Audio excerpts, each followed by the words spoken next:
Switch and save. Get more with Geico. It's 2025 New York Mets baseball on Odyssey Mets Radio. Pitch. Raking ball hit deep to right. Raking ball hit deep to right field. Back goes Suzuki onto the track in front of the ivy. It's gone. A 3-run game-tying homer for Brandon Nimmo. Drill deep left field. Hap going back onto the track, looking up. This one is gone. Out of the ballpark for Francisco Lindor. On to Waveland. Swinging a high fly ball, well hit left center, throw Armstrong back. It's gonna go. Home run! Francisco Alvarez. Crack in the sky to left and deep. Hap going back onto the track. He looks up. This one is gone. Brett Beatty with home run number 18. Diaz deals. Swinging a roller to short. Lindor up with it. Shovels to second. One. Acuna to first. Close. Put it in the box. New York Mets baseball is brought to you by Nissan. At Nissan, we make cars that thrill. Experience the thrill for yourself today. Shop NissanUSA.com. Invesco QQQ, the official ETF of the New York Mets. Invesco Distributors, Inc. The New York Lottery. Gambling problem? Call 1-877-8-HOPE-NY. Bigelow Tea. Grab a mug and tea proudly. The Rothenberg Law Firm. InjuryLawyer.com. Cadillac and your tri-state Cadillac dealers.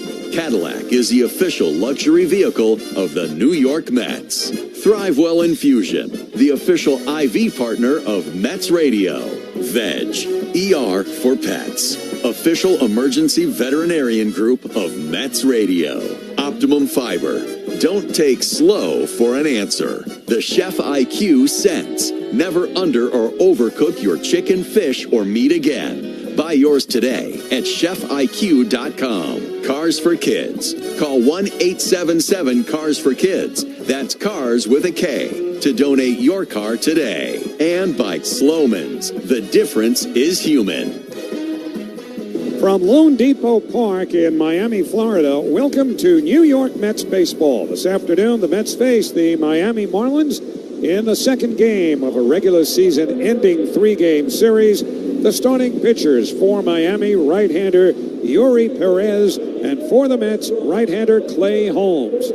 Hi again, everyone. I'm Howie Rose, along with Keith Radd. It's pretty simple now. We're down to the last 2 games of the regular season. The Mets and Reds, the only contenders remaining for that third wild card spot, are tied with records of 82 and 78.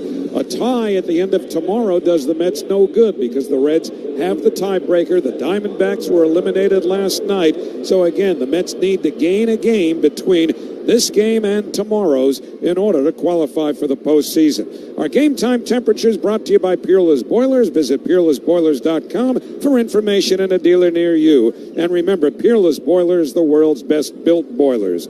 85 degrees outdoors. The roof is closed here at Lone Depot Park. We'll come back to look at the pitching matchup next on Odyssey Mets Radio, powered by the all-new Nissan Murano. The Mazda CX-30 is more than just a crossover. It's a statement. Step inside and enjoy a refined interior with available leather seating, a sleek 8.8-inch center display, and premium sound that turns every drive into a getaway. Feel confident with standard advanced safety features like Mazda Radar Cruise Control and Smart Brake support. When on the road, the CX-30 Skyactiv G engine delivers responsive performance with impressive efficiency. Right now, lease the Mazda CX-30 for just $199 a month. Style, safety, and value all within reach. Visit your local Mazda dealer or go to MazdaUSA.com for more information. New Jersey might be small, but there's a lot of wow packed into this little state. So what are you waiting for? Wow your way through NJ. Through sculpture gardens, garden gardens, and loop-de-loops. New Jersey, it's one wow after another after another. Find your wow at visitnj.org. New Jersey, little state, lot of wow. Make cancer screening a part of your annual healthcare routine. New York Presbyterian offers a full range of cancer screening. Your day in baseball starts with MLB Central. Let's get it started. Lead off your morning with in-depth breakdowns. Perfect balance. Boom. Interviews with the players. Get back to the fastballs. I know what that passion feels like. And a little bit. Keeping. You behave properly. Hey. Of everything else. Come on, seats are... The baseball day begins with MLB Central. Weekdays at 10 a.m. Eastern, only on MLB Network. If you're not watching this show, you're the problem. Take a hack at guessing which baseball player or manager said the following. I really don't know what to say. I'm just so happy I gave something these people cheer. We all did. I mean, it was a great game. Both teams played incredible. It was a great game. That's Mike Piazza after he hit an 8th inning go-ahead home run in the first New York Mets home game after 9/11. Hear moments like this and more on the MLB app and MLB.com. Great moments in baseball have been broadcast on the radio since 1921. Smith corks one into right down the line.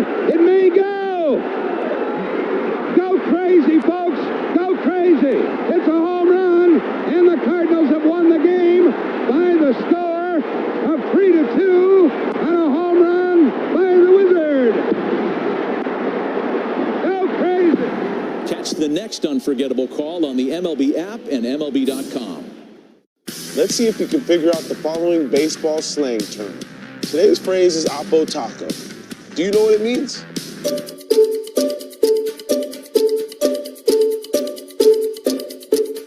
Oppo Taco, a home run hit to the opposite field. Austin Hayes with an Oppo Taco. His 13th, and it's a one-run game.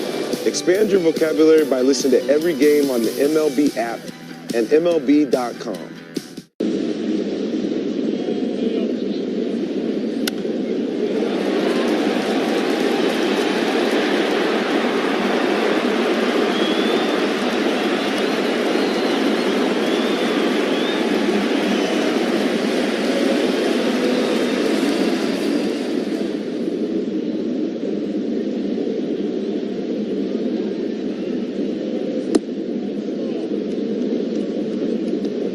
That outing, he's really calmed down the usage, a lot more sliders, so we'll see how he spins it against the Mets today. We'll come back with starting lineups and first pitch on Odyssey Mets Radio, powered by the all-new Nissan Murano. This year's senior class, adults 65 and older, is booked and busy. Class reunions, homecomings, baseball games, and they're coming prepared with mNEXSpike COVID-19 vaccine, mRNA, from Moderna, because the CDC says older adults face the highest risk of severe illness from COVID. mNEXSpike is a COVID-19 vaccine for people 65 and older and for 12 to 64-year-olds at high risk for severe COVID. You shouldn't get mNEXSpike if you've had an allergic reaction to a previous Moderna COVID-19 vaccine. Rare cases of inflammation of the heart muscle and outer lining have been reported. The most common side effects are injection site pain, tiredness, headache, muscle and joint pain, chills, nausea or vomiting, swelling or soreness under the arm. mNEXSpike may not protect everyone. It's not too late to protect yourself. mNEXSpike from Moderna, here for the senior class. Visit mnexspike.com to find a vaccine near you. That's mnexspike.com. Moderna, official sponsor of Mets Radio. Great moments in baseball have been broadcast on the radio since 1921. Smith corks one into right down the line. It may go. Go crazy, folks. Go crazy. It's a home run, and the Cardinals have won the game by the score of 3-2 on a home run by the Wizard. Go crazy. Catch the next unforgettable call on the MLB app and MLB.com. Take a hack at guessing which baseball player or manager said the following. I really don't know what to say. I'm just so happy I gave something these people cheer. We all did. I mean, it was a great game. Both teams played incredible. It was a great game. That's Mike Piazza after he hit an 8th inning go-ahead home run in the first New York Mets home game after 9/11. Hear moments like this and more on the MLB app and MLB.com. The Off Base Podcast is on. Join Lauren Gardner and Xavier Scruggs for all the baseball buzz across social media, pop culture, and around the majors. The Off Base Podcast. Listen on Spotify and Apple. Sunday mornings, 11 Eastern. Join your favorite on-air personalities for unique perspectives, in-depth interviews, and untold stories from around the league. The MLB Network Podcast, presented by the all-star lineup of Chevy trucks. Listen on Spotify and Apple. Sunday mornings, 11:30 Eastern. Let's see if we can figure out the following baseball slang term. Today's phrase is Oppo Taco. Do you know what it means?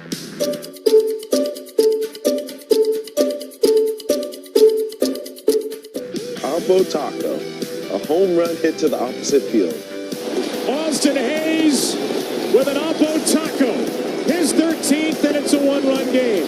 Expand your vocabulary by listening to every game on the MLB app and MLB.com.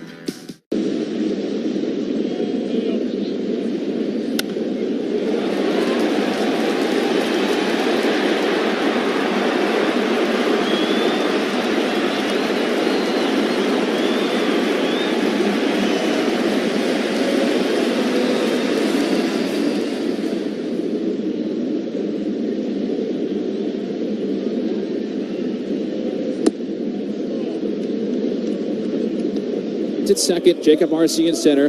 Bats behind him. The third baseman, Connor Norby, bats third. Liam Hicks, the catcher, hits cleanup. DH Troy Johnson in there batting fifth. The sixth hitter is right fielder Griffin Conine. Otto Lopez, the shortstop, bats seventh. First baseman Graham Pauley in there batting eighth. And the left fielder Heriberto Hernandez bats ninth. 22-year-old Yuri Perez on the mound for his 39th Major League start. 20th, though, this year. He is 7-5 with a 4.20 ERA. Big, tall guy, about 6'8". He and the Marlins wearing the white pants with the retro wave jerseys, black tops with a little rainbow color on there. 305 on the hat. Meanwhile, the Mets in the road grays with the blue helmets and interlocking NY on the front in orange. All eyes on Lindor as he walks toward home plate. We are ready to go for Game 2. So is the Hall of Fame radio voice of the New York Mets. Here's Howie Rose. All right, Keith, thank you very much. So Lindor steps in from the left side. Remember, he started a couple of games on this road trip with leadoff home runs. So he's hit 11 home runs leading off a game for the Mets this year. He'll be followed by Juan Soto and Pete Alonso. Mets again looking to get an early jump. Not that it did them any good last night when they scored 2 in the first inning. But here we go with Perez from the first base side of the rubber into the windup. His first pitch of the game is taken inside. A fastball, ball one. 97-mile-an-hour fastball. And already you look at the body language on Yuri Perez, and I think he wanted that pitch from Edwin Moscoso. Close pitch, though, off the inner half. And now with a count 1-0, here's the next pitch, and that's taken high. 2 balls and no strikes. Lindor, who went 1 for 3 with that leadoff homer last night, batting .267, 31 homers, 85 runs batted in. Outfield is deep and a step towards right. The 2-0 pitch, outside and high, ball 3. Really, command, walks, not been a real big issue for Yuri Perez at all recently. In fact, the ball gets loose, and now it's picked up by the third baseman, Connor Norby, who runs it in. And with a count 3-0, here's the pitch. And that's taken low, ball 4. There's no doubt that first pitch messed with him, Howie. You're all over that. His body language changed. Pitch was in the zone. I saw the StatCast. It was a strike. Called a ball, and that messed with him the whole at bat. Now, the kid is 22 years old, but the first pitch of the game should not really leave you rattled. Now he has to deal with Juan Soto, who homered against him, where the Mets had that big outing against him in New York. And the first pitch is taken outside, ball 1. So 5 in a row out of the strike zone for Yuri Perez. And immediately that's going to prompt a visit from his catcher, Liam Hicks. Mets' first walk of the game brought to you by the New York State Oasis. There's a story behind every addiction. Don't know, don't judge. Visit oasis.ny.gov. So Moscoso, the home plate ump, is going to walk to the mound to break up this conversation. Rest of the umpires lineup brought to you by RWJ Barnabas Health. Let's be healthy together. Visit rwjbh.org. Moscoso calling the balls and strikes. David Rackley at first, Chad Whitson at second, and the crew chief, Chris Guccione, is the umpire at third. Soto batting at .266, 43 home runs, 105 runs batted in. And Perez now with a pitch. That's right down the middle for a called strike. And it's 1-1 to Juan Soto with Pete Alonso waiting on deck. Soto third in the National League with 43 homers, third in RBIs with 105. 1-1 the count. Perez deals, and a breaking ball misses low. Another close pitch. And the count 2 balls and 1 strike. He missed with a slider there. And boy, Moscoso has a thimble-sized strike zone very early on here. Soto walks enough without umpire's help. 2-1 the count. Now the pitch. That's way outside, ball 3. You can just tell Perez is trying to be so fine and perfect now that he's getting squeezed. And this is, again, a scary lineup to start with for any pitcher, let alone a young pitcher, and especially one that torched him just weeks ago in New York. So 3-1 to Soto with Alonso waiting on deck. Norby way off the line at third. Here's the 3-1 pitch. Swing on a foul, straight back out of play. It's 3-2. One thing Juan Soto has done more often than the Mets would like is hit into double plays. He's hit into 16 of them. That's the third most in the National League. Perez would love to get a ground ball here. See if Lindor is going to be on the run on 3-2. Decent-sized lead off of first, not going, and a breaking ball popped up left side of the infield into foul ground now. Over comes Norby, the third baseman, and he makes the one-hand catch for the first out. So after walking Lindor on 4 pitches, then falling behind Soto, Perez comes back to pop Soto up, and now he'll deal with Pete Alonso. Defensively, for the Marlins, they have Paulie at first, Edwards at second, Lopez at short, and Norby is at third. Hernandez, Marcy, Conine left to right in the outfield. Liam Hicks is doing the catching today.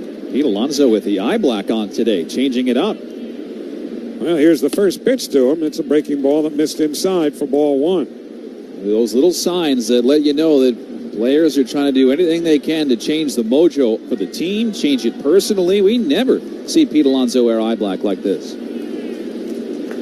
1-0 the count. Well, that's awfully thick. That's Groucho Marx mustache thick. The 1-0, breaking ball is low. 2-0. So again, Perez falling behind.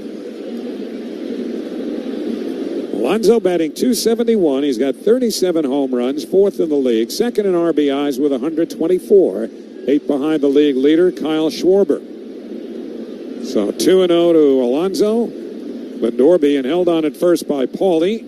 Outfield around towards right. The pitch. Way inside, goes to the backstop. A big ricochet comes back to the catcher Hicks, and down to second on the wild pitch is Francisco Lindor. The Mets may be in a situation early on right here where they've got to make this kid pay, because it's not just wildness, it's an obvious lack of confidence, or, just not so much confidence in himself, but in the fact that Edwin Moscoso is going to give him a close pitch. Again, just 22 years old, not a ton of experience, good arm, but experience helps in these moments where you don't get the first call of the game. It's throwing them all out of whack. 3-0 to Alonso.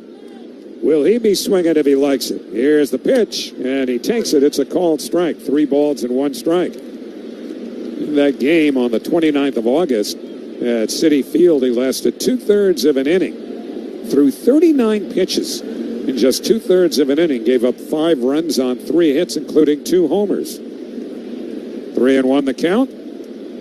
The pitch to Alonso. Swinging a liner towards the gap in left center. That's in for a hit. It'll give the Mets the lead. Around third and coming home to score is Lindor. On his way to second. He's in there standing with a double is Pete Alonso. And the Mets have a 1-0 lead. For the second straight game, Alonso doubles in a run in the first inning. And that's his 41st double of the season. Top 3 in baseball right there. And he keeps rolling. This is a 3-1 fastball, 99 miles an hour. But when you've missed the zone, everybody knows you have to throw something in there. Big league hitters are going to time you, and that's exactly what Alonso did. It looked like it was easy for Pete to catch 99 to the gap in left center. So now we'll see if the Mets can add on as Brandon Nimmo steps in. Nimmo went 0 for 4 last night, batting .263, 25 homers, 92 runs batted in. So Perez ready. His first pitch. Breaking ball in the dirt, ball 1. Mets' first hit of the game, brought to you by Hudson Honda, where back credit's no problem. Get approved fast and hit the road. Visit HudsonHonda.com today. Nimmo had a 3-run homer against Perez back in New York. He went 2 for 2 against him. Or is 2 for 2 against him. 1-0 the count. Now the pitch. Swinging a pop-up, shallow left. Late start for Hernandez. He won't get it. It's hit for a hit. Alonso had to hold up, so now he's able to go to third. And on a ball that was up there a long time, Brandon Nimmo comes up with a single, and the Mets have runners at the corners, one out, and Starling Marte coming up. I've seen this from the Marlins outfielders most of the season. They play very, very deep on these Mets hitters. Kind of no doubles defense all the time. But for Hernandez, not a great outfielder, so even this one lifted in the air off of a lefty, which you figured a lefty is going to pop one up and you have to come flying in for it. He's playing so deep, you could just never get to it. So it'll bring up Starling Marte, who is 0 for his last 6 after a 10-game hitting streak. Infield back at double play depth, but Nimmo's running. The pitch taken for a ball. A throw to second by Hicks, not nearly in time. Stolen base for Nimmo, but frankly, Hicks might have been better served to just hold onto that ball rather than risk a wild throw or something that would allow Alonso to score from third. But Mets aggressive here against Perez. Now have runners at second and third, one out on the stolen base by Nimmo. And the count 1-0. Marte took that pitch all the way, noting that Nimmo had a big jump. 1-0 the count. Perez sets. Now the pitch. Breaking ball missed outside. And behind a hitter again. It's 2-0. Mets already have the first run of the game, sponsored by Sloman's Home Heating Oil. Sloman's delivers more than just quality fuel. They deliver peace of mind. 2-0 the count to Marte. Infield halfway. Here's the pitch. Swinging a high fly ball to left field, fairly deep. Now moving in is Hernandez. Tagging at third, Alonso. Hernandez makes the catch. Alonso won't try it. A strong one-hop throw taken in front of the plate by Hicks. So Marte is flied out on the runner's hold at second and third, and Jeff McNeil will be the batter. Call Sloman's today at 866-GET-HEAT or visit oil.slomans.com. You got to get Yuri Perez when he's on the ropes here. And I think the Mets yesterday, they got to Alcantara nice and early, but they left a little meat on the bone over the first few innings, and then he settled down. Perez has a chance to settle down as the game goes on and be as good as Alcantara is, but you've got to get to him right here with these two guys on base. Remember now, the Mets did not have a hit after the third inning last night. And here's Jeff McNeil, who went 0 for 3, and he's 3 for his last 38. So a run in, 1-0 Mets. Alonso at third, Nimmo at second. 2 out. First pitch. Foul back to the screen, 0-1. Well, they only have 1 out listed on the outfield scoreboard, but we know better. Your favorite scoreboard in the league out there. You know, I was going to say, last night they were actually pretty good with the balls and strikes. But it's the outs now that they're having trouble with. Well, baby steps. So 0-1 to McNeil. Here's the pitch. Breaking ball, swung on and missed. A slider. And Perez ahead, no balls and 2 strikes. The third baseman, Norby, had been pretty close to the bag, keeping Alonso close himself. Now Norby drops back with 2 strikes on McNeil. Perez sets. Here's the 0-2. Fastball in there. Strike 3 called, and again McNeil upset. Raises his arms in disgust. Flung his bat down hard. Now drops his helmet as he is caught looking, and the Mets are done in the first. 1 run, 2 hits, no errors, 2 left. Middle of the first inning. Great moments in baseball have been broadcast on the radio since 1921. Smith corks one into right down the line. It may go. Go crazy, folks. Go crazy. It's a home run, and the Cardinals have won the game by the score of 3-2 on a home run by the Wizard. Go crazy. Catch the next unforgettable call on the MLB app and MLB.com. Take a hack at guessing which baseball player or manager said the following.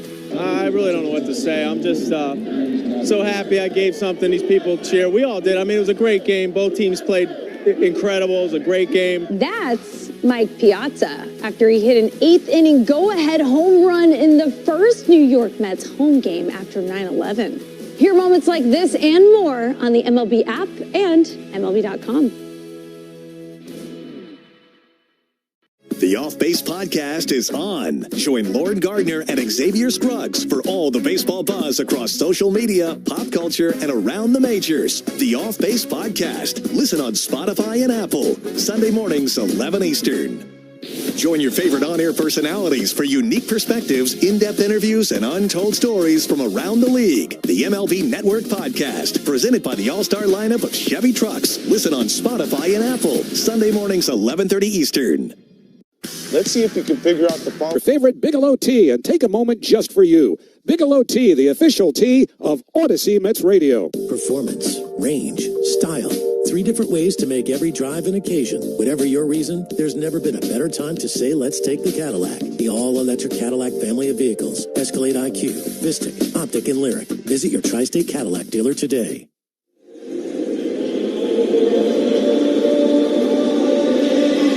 We go to the last of the first inning here in Miami for the second straight game. The Mets have taken the early lead. It was 2 in the first inning last night. They settled for 1 today. And now Clay Holmes, who most recently has made a couple of relief appearances, is back as a starter, his last start of the year.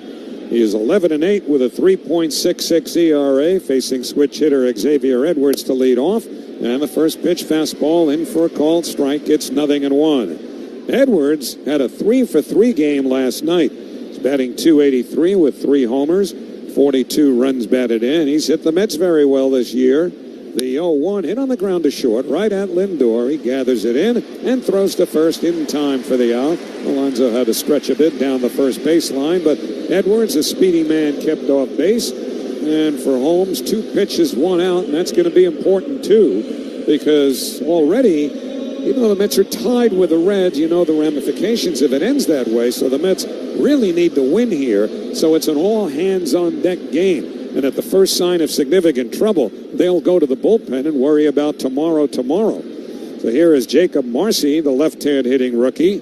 First pitch to him, a fastball nubbed up the first base line. Holmes off the mound to get it, shovels to first in time, and very quickly 2 out here in the bottom of the first inning. It's all about converting as many outs as you can, too, on the ground. Holmes going to get a ton of ground balls. Mets defense has been a little bit shaky, especially on the infield, but Lindor taking control there. Holmes, nice play off the mound. Mets, with this Marlins team that puts the ball in play, are going to have to play a solid and crisp game defensively. The Marlins really not doing their starting pitcher, Yuri Perez, any favors here. 2 outs on 3 pitches. First pitch to Connor Norby, taken low, ball 1. Perez threw 23 pitches in the top of the first inning and had men on base from the get-go. Norby had that big pinch hit 2-run homer last night. The 1-0 to the right-hand batter, chopped toward short in the air, caught by Lindor, and that retires the side. And so, just like that. Let's see if we can figure out the following baseball slang term. Today's phrase is Oppo Taco. Do you know what it means?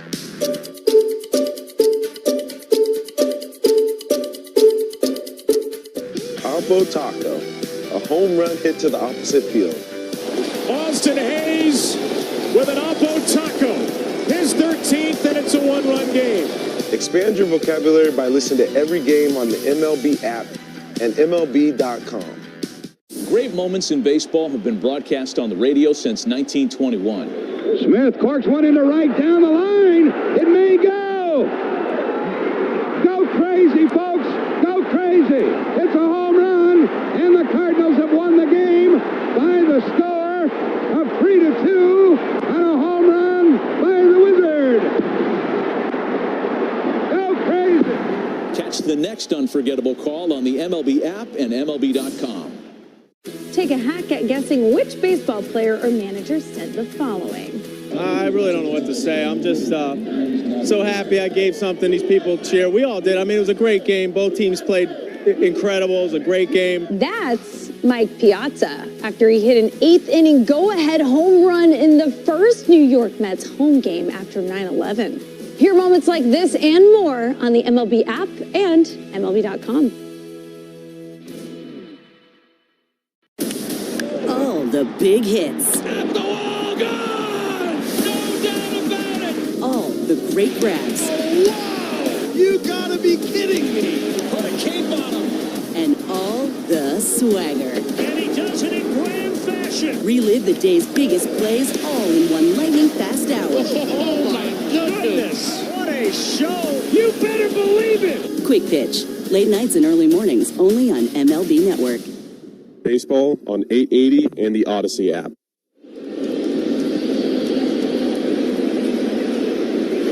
Well, we go to the second inning here in Miami after Clay Holmes needed just 5 pitches to get the Marlins in order. And with Yuri Perez having thrown 23 first-inning pitches, no rest for him. Right back at it, facing the number 7 hitter for the Mets, Francisco Alvarez. And Perez from the first base side of the rubber delivers his first pitch, and it's popped foul straight back out of play, 0-1. Second inning is powered by Invesco QQQ, the official ETF for the New York Mets. Tomorrow's innovation awaits with Invesco QQQ. Let's rethink possibility. Alvarez batting .259, 11 home runs. The 0-1 waved at and missed as he went after a sweeper away. And quickly it's 0-2 to Francisco, who in his last 11 games has hit .314 with 4 home runs, fighting through a pair of hand injuries. And the 0-2 breaking ball is outside. So 1 ball and 2 strikes. Jeff McNeil, by the way, will be fined for firing his bat and then his helmet down after taking a called third strike to end the top of the first. 1-2 on the way. Alvarez swings and fouls it into the mid of the catcher Hicks for strike 3. And Perez now has his second strikeout. So 1 man away, and it'll bring up Ronnie Mauricio, getting the start with Brett Beatty on the IL. Does turn out that Beatty has an oblique problem. The significance of it in terms of, specifics will not be known until he has an MRI. Mauricio takes a fastball for a called strike, 0-1. And Jared Young, another left-handed bat, has been added to the roster. And I think it's fair to say when we spoke to Brett Beatty before the game today, he was understandably down. The 0-1 on the way. Fastball fouled back to the screen by Mauricio, 0-2. Came to the ballpark, did a lot of work, stretching and the like on the field. Then went into the cage, swung the bat a few times, sat down to replicate a plate appearance, and then getting back up later on. And here's the 0-2 on the way to Mauricio.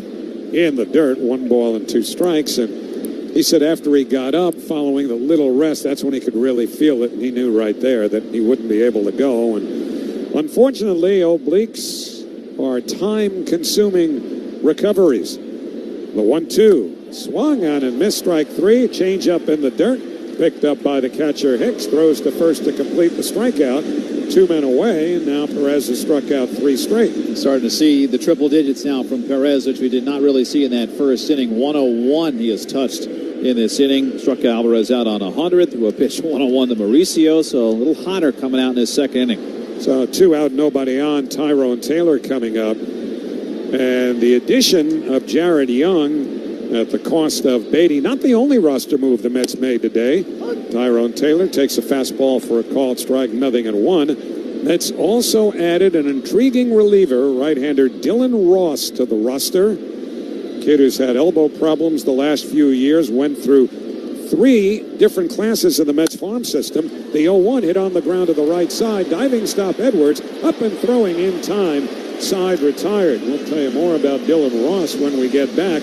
But that's a high-octane arm the Mets have had. The Off Base Podcast is on. Join Lauren Gardner and Xavier Scruggs for all the baseball buzz across social media, pop culture, and around the majors. The Off Base Podcast. Listen on Spotify and Apple. Sunday mornings, 11 Eastern. Join your favorite on-air personalities for unique perspectives, in-depth interviews, and untold stories from around the league. The MLB Network Podcast, presented by the all-star lineup of Chevy trucks. Listen on Spotify and Apple. Sunday mornings, 11:30 Eastern. Great moments in baseball have been broadcast on the radio since 1921. Smith corks one into right down the line. It may go. Go crazy, folks. Go crazy. It's a home run, and the Cardinals have won the game by the score of 3-2 on a home run by the Wizard. Go crazy. Catch the next unforgettable call on the MLB app and MLB.com. take a hack at guessing which baseball player or manager said the following. I really don't know what to say. I'm just so happy I gave something these people cheer. We all did. I mean, it was a great game. Both teams played incredible. It was a great game. That's Mike Piazza after he hit an 8th inning go-ahead home run in the first New York Mets home game after 9/11. Hear moments like this and more on the MLB app and MLB.com. Let's see if you can figure out the following baseball slang term. Today's phrase is Oppo Taco. Do you know what it means?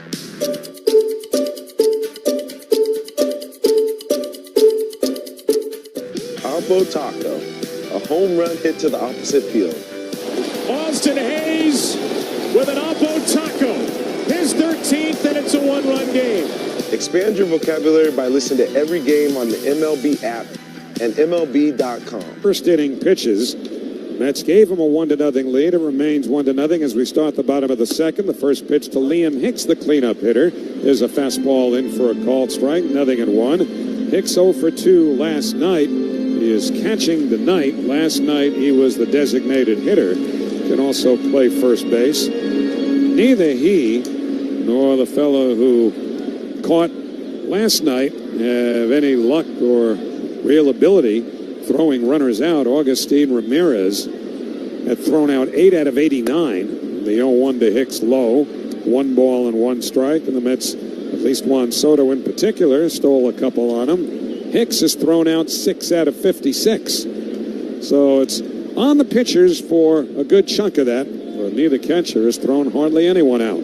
The 1-1 hit on the ground softly to second. McNeil to his right has it and throws to first in time. 1 man out. And so Holmes continues to make quick work of the Marlins. It'll bring left-hand hitting Troy Johnston to the plate.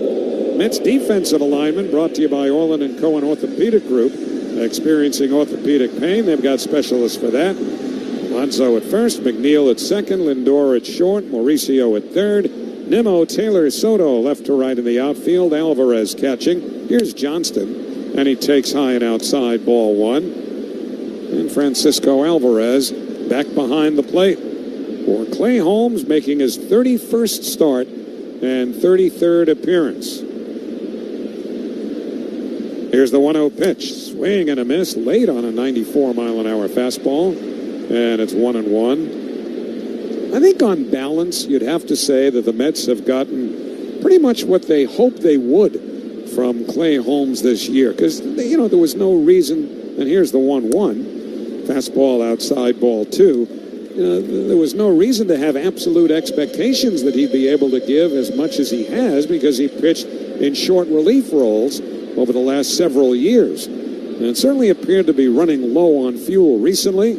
2-1 on the way, tries to hold a swing, but can't. He goes after a fastball away, and the count 2 balls and 2 strikes.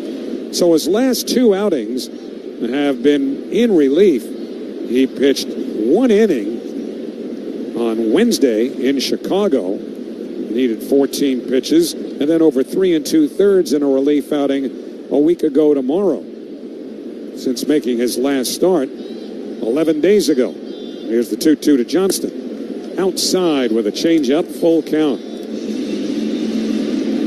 It is possible that we'll see Sean Manaea behind Holmes at some point today, but it's going to depend on what juncture of the game, the score, the lineup for the opposition. Payoff pitch, foul down the third base side, out of play. Mets have not and will not name a starting pitcher for tomorrow until they know where they stand, or at least until after this game is over. It's conceivable David Peterson could start tomorrow, but Carlos Mendoza said we may need him today. It is all hands on deck this afternoon. Payoff pitch, swung on and missed, strike 3. Got him with a fastball. First strikeout for Holmes, so he's got 5 up, 5 down. And Griffin Conine coming up. Second inning powered by Invesco QQQ, the official ETF for the New York Mets. Tomorrow's innovation awaits with Invesco QQQ. Let's rethink possibility. Invesco Distributors Incorporated. So now here is Conine. Conine, the right fielder, 1 for 4 last night. First pitch, taken outside, ball 1. First Mets strikeout of the game. Brought to you by Weichert Realtors. Don't settle for a good agent. Go for a great one at Weichert.com. Conine batting .260, 2 homers, 8 RBIs. Hasn't played much, missed most of the year with an injury. The 1-0 on the inside corner. A sweeper, it's 1-1. He injured his shoulder back in April. It was a dislocation that turned out to have needed surgery. And so he missed 135 games while on the IL. Pretty much a lost season for Griffin Conine. 1-1 pitch popped in the air, left field, not deep. In comes Nimmo. He's under it, makes the catch, and that retires the side. Just 7 to make that 18 pitches thrown in 2 innings by Clay Holmes. Great moments in baseball have been broadcast on the radio since 1921. Smith corks one into right down the line. It may go. Go crazy, folks. Go crazy. It's a home run, and the Cardinals have won the game by the score of 3-2 on a home run by the Wizard. Go crazy. Catch the next unforgettable call on the MLB app and MLB.com. Take a hack at guessing which baseball player or manager said the following. I really don't know what to say. I'm just so happy I gave something these people cheer. We all did. I mean, it was a great game. Both teams played incredible. It was a great game. That's Mike Piazza after he hit an 8th inning go-ahead home run in the first New York Mets home game after 9/11. Hear moments like this and more on the MLB app and MLB.com. All the big hits. At the wall, gone! No doubt about it! All the great grabs. Oh, wow! You gotta be kidding me! Put a cape on him! And all the swagger. And he does it in grand fashion! Relive the day's biggest plays all in one lightning-fast hour. Oh, my goodness! What a show! You better believe it! Quick Pitch. Late nights and early mornings only on MLB Network. Let's see if we can figure out the following baseball slang term. Today's phrase is Oppo Taco. Do you know what it means?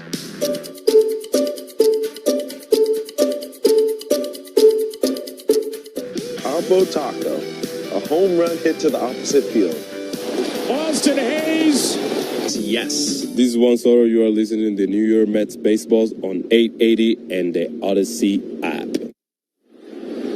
1-0 Mets as we begin the third, Keith. Thank you, Howie. First pitch to Francisco Lindor. Slider misses low. 1 ball and no strikes. It's Lindor, Soto, and Alonso.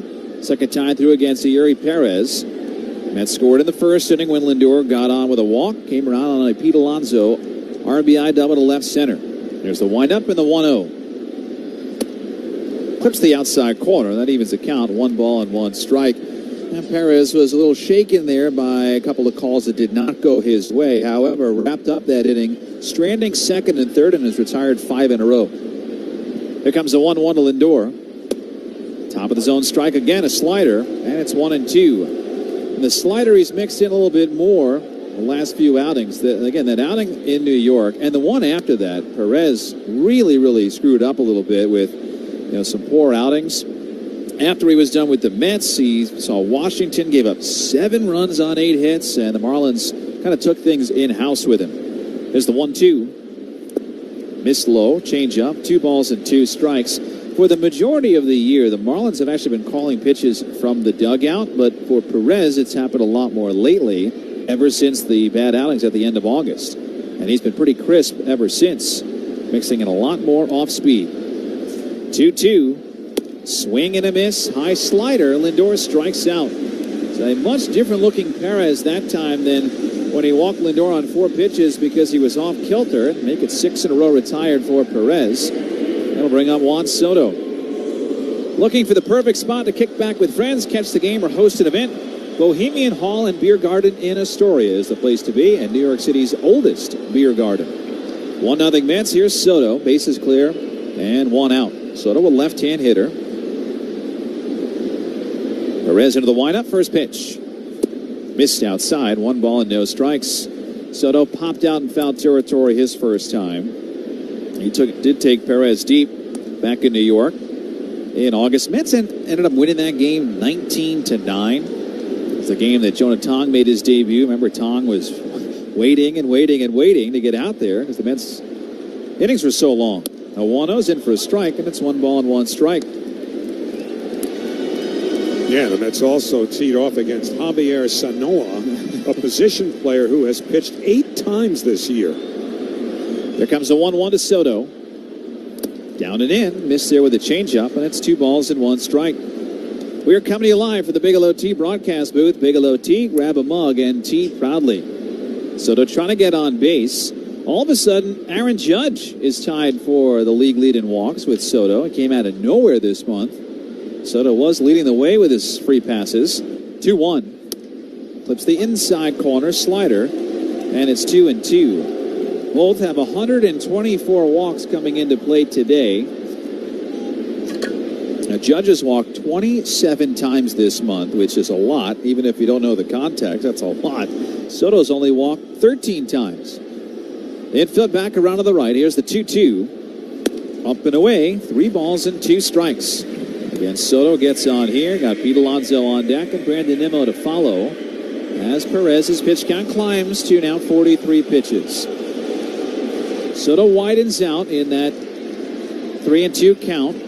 There's the payoff. Popped up foul. Got jammed with 100. It stays 3-2. Now again, there's no doubt the Marlins want to win these games, even though they are out of it. There's kind of a mantra just walking around the last few days of division rivals. They want to rebuild that division rivalry. If we're not going to the playoffs, you're not going to the playoffs. That is the way that it is felt from the Miami clubhouse since we got here yesterday. Well, the Mets have the lead so far. The 3-2. Line to left field. Hernandez going back, slows down, makes the catch on the low line drive. Hit out there so hard and so quick that Soto didn't even have time to drop the bat. 2 up and 2 down for Perez. And Pete Alonso's coming up. Well, maybe they shouldn't get too used to that division rivalry, because if they ever do expand and realign, I don't think the Mets and Marlins will wind up in the same division. Here's Pete Alonso. RBI double his first time. 1-0 Mets in the third. Connor Norby guarding the line at third. Outfield again, playing deep. They've been playing deep a lot. Pitch. He takes a little bit low. 1 ball and no strikes.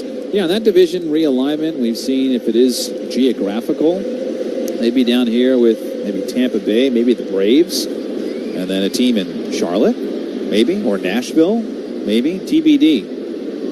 Here's Perez's 1-0 pitch. In for a strike, sweeper. That's 1 ball and 1 strike.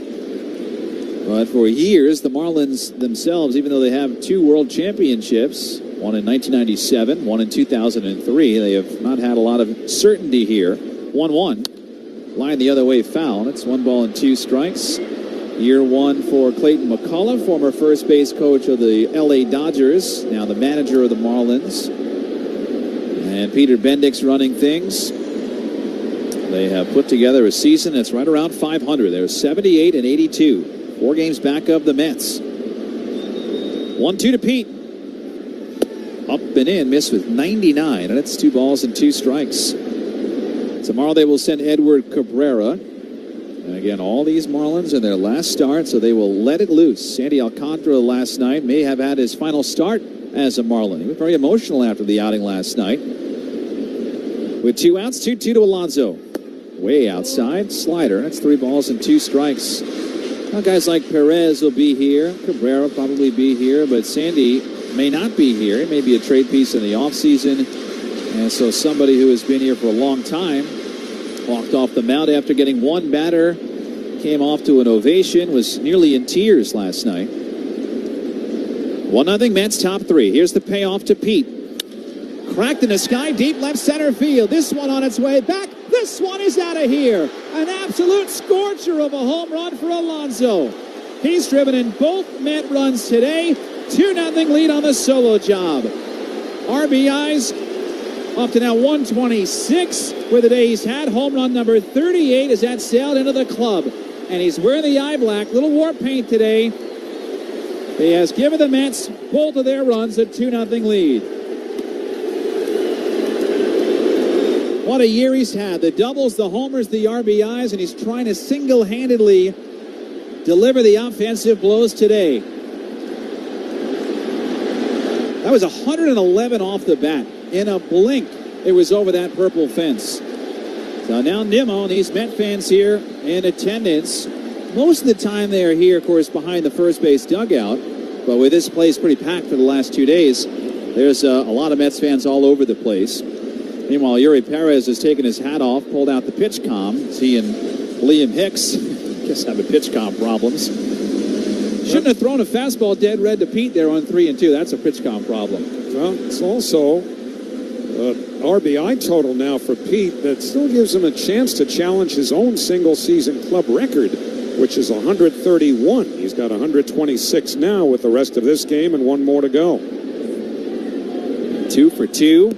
Nimmo singled his first time, then stole second. Pitch to Brandon. Breaking ball misses low. Curve. That's 1 ball and no strikes. So just as Perez was starting to get into a groove there, they retired 7 in a row, and Pete goes deep. So now the 1-0 to Nimmo. Clips the outside corner, a slider, and it's 1 ball and 1 strike. Now, the way the Mets game is set up, they're playing today without the Reds playing. The Reds will play at 7:15 Eastern time tonight. So the Mets can play without having a scoreboard watch at all. Simply to set the tone for the day. There's the 1-1. Breaking ball swoops in for a strike. 1-2 on Nimmo. Now, right now, so far, so good. A lot of game to be played, but hitting Perez is at 54 pitches right now. Infield back around to the right. Into the windup. A big 6'8 righty deals. This is high. Fastball at 100, and it's 2 balls and 2 strikes. Last 2 starts coming in for Perez. 9 scoreless innings with 15 strikeouts and a walk. Has not been that effective today. Turn to the feet. 2-2 to Nimmo. Swing and a miss. Got him with a curve in the dirt, and that ends the inning. But Pete Alonso has driven in his second Mets run. We go to the bottom of the 3rd inning. 2-0 New York in Miami. Take a hack at guessing which baseball player or manager said the following. I really don't know what to say. I'm just so happy I gave something these people cheer. We all did. I mean, it was a great game. Both teams played incredible. It was a great game. That's Mike Piazza after he hit an 8th inning go-ahead home run in the first New York Mets home game after 9/11. Hear moments like this and more on the MLB app and MLB.com. Great moments in baseball have been broadcast on the radio since 1921. Smith corks one into right down the line. It may go. Go crazy, folks. Go crazy. It's a home run, and the Cardinals have won the game by the score of 3-2 on a home run by the Wizard. Go crazy. Catch the next unforgettable call on the MLB app and MLB.com. Let's see if we can figure out the following baseball slang term. Today's phrase is Oppo Taco. Do you know what it means?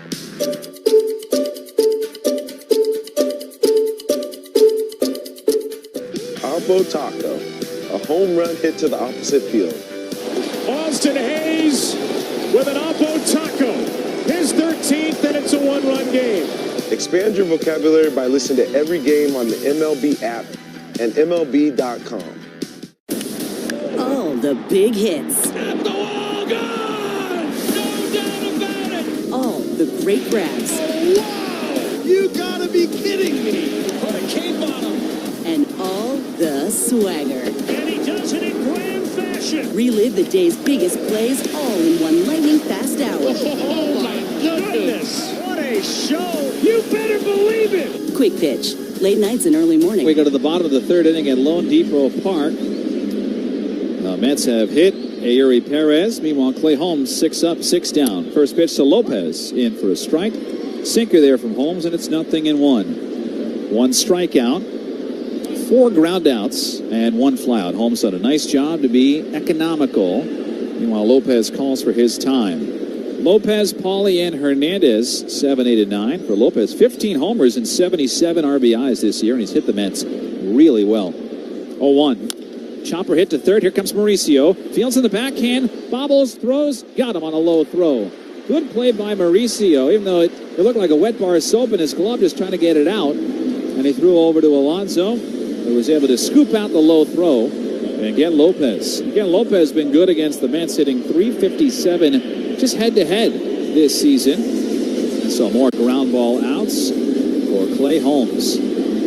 There's Graham Pauley batting left. And again, who knows how long Holmes goes, if it's 1.5 times through, 2 times through. Something about that helps. Pitch to Pauley is in for a strike, 0-1. It's one thing as a starter to go out there, okay, I need to go 6, 7 innings. How am I going to do that? Maybe this time I'll throw this pitch first time through, then second time. You have to come up with this long game plan. This way you could take bite-sized chunks. You know you're in there for a short time. 0-1 popped up on the infield towards second. Lindor coming down, makes the catch. 2 outs. Bite-sized chunks indeed for Holmes, who's retired all 8 men that he's faced. Mets 2, Marlins 0. 2 outs, and Heriberto Hernandez is coming up. Check some scores, sponsored by Nissan. At Nissan, we make cars that thrill. Experience the thrill for yourself today. Shop NissanUSA.com. Madge tells me that Aaron Judge did not walk, but did hit a home run. Hit his 53rd. Yankees beat Baltimore 6-1. Pitch to Hernandez. Righty takes inside. Ball 1. I did mention that Soto and Judge were tied at 124 walks to lead the majors. And so Soto can take his lead back as this game goes on. Holmes is 1-0. Hernandez takes a little bit inside. Ball 2. Toronto is up 4-1 on Tampa, top of the 6th. So both the Yankees and the Blue Jays started the day tied. The Yankees won. If the Blue Jays win, they will remain tied, of course. And the Blue Jays have the tiebreaker. That's all for the division lead.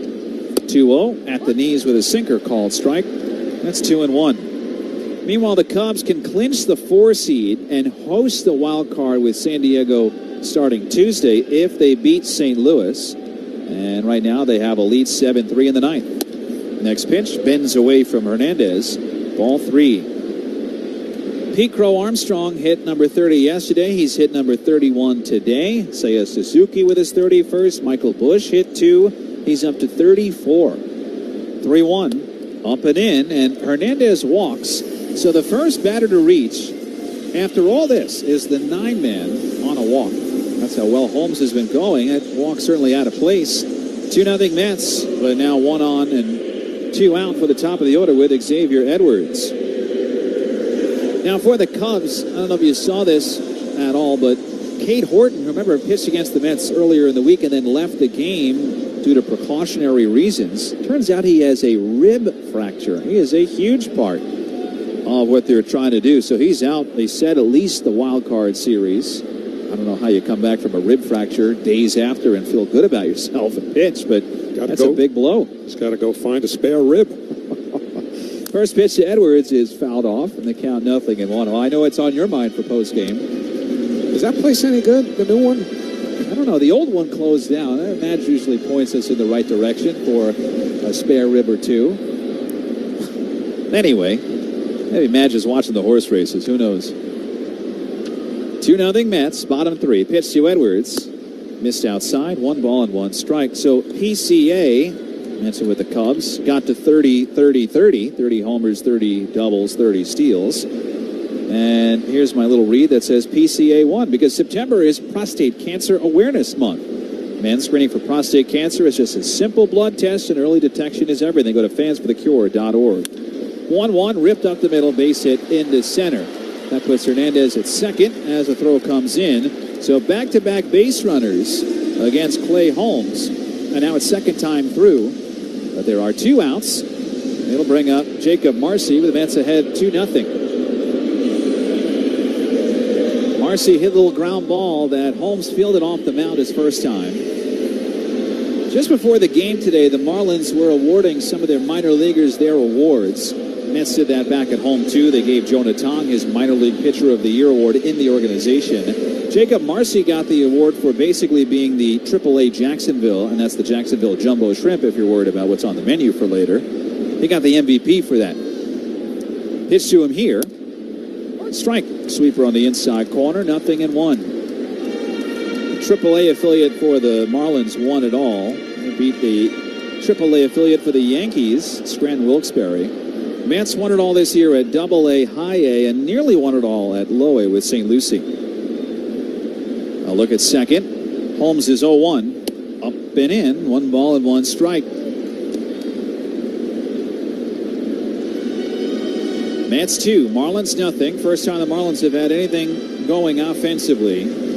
Hernandez at second. Not great speed. Edwards, though, can fly. He's at first. Lindor playing right behind the runner at second base. 2 outs. The 1-1. Off the plate with a sweeper. 2 balls and a strike. Connor Norby, who went deep yesterday against Gregory Soto, is on deck. Now, Holmes at 33 pitches. Nobody in the bullpen getting up yet. Again, it's still so early, even though it'll be a quick trigger if they have to get somebody up. Holmes set of the belt. 2-1. Hit on the ground toward the middle. McNeil to his right. Fields throws to first. Close. And they got him. Jeff McNeil just barely throws out Jacob Marcy on a play with McNeil cutting up the middle of the infield. No runs, 1 hit, no errors, a walk, 2 left. Take a hack at guessing which baseball player or manager said the following. I really don't know what to say. I'm just so happy I gave something these people cheer. We all did. I mean, it was a great game. Both teams played incredible. It was a great game. That's Mike Piazza after he hit an 8th inning go-ahead home run in the first New York Mets home game after 9/11. Hear moments like this and more on the MLB app and MLB.com.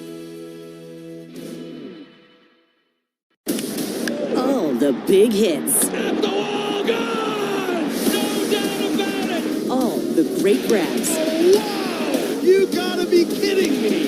What a cape on him! And all the swagger. And he does it in grand fashion! Relive the day's biggest plays all in one lightning-fast hour. Oh, my goodness! What a show! You better believe it! Quick Pitch. Late nights and early mornings only on MLB Network. Great moments in baseball have been broadcast on the radio since 1921. Smith corks one into right down the line. It may go. Go crazy, folks. Go crazy. It's a home run, and the Cardinals have won the game by the score of 3-2 on a home run by the Wizard. Go crazy. Catch the next unforgettable call on the MLB app and MLB.com. Let's see if you can figure out the following baseball slang term. Today's phrase is Oppo Taco. Do you know what it means?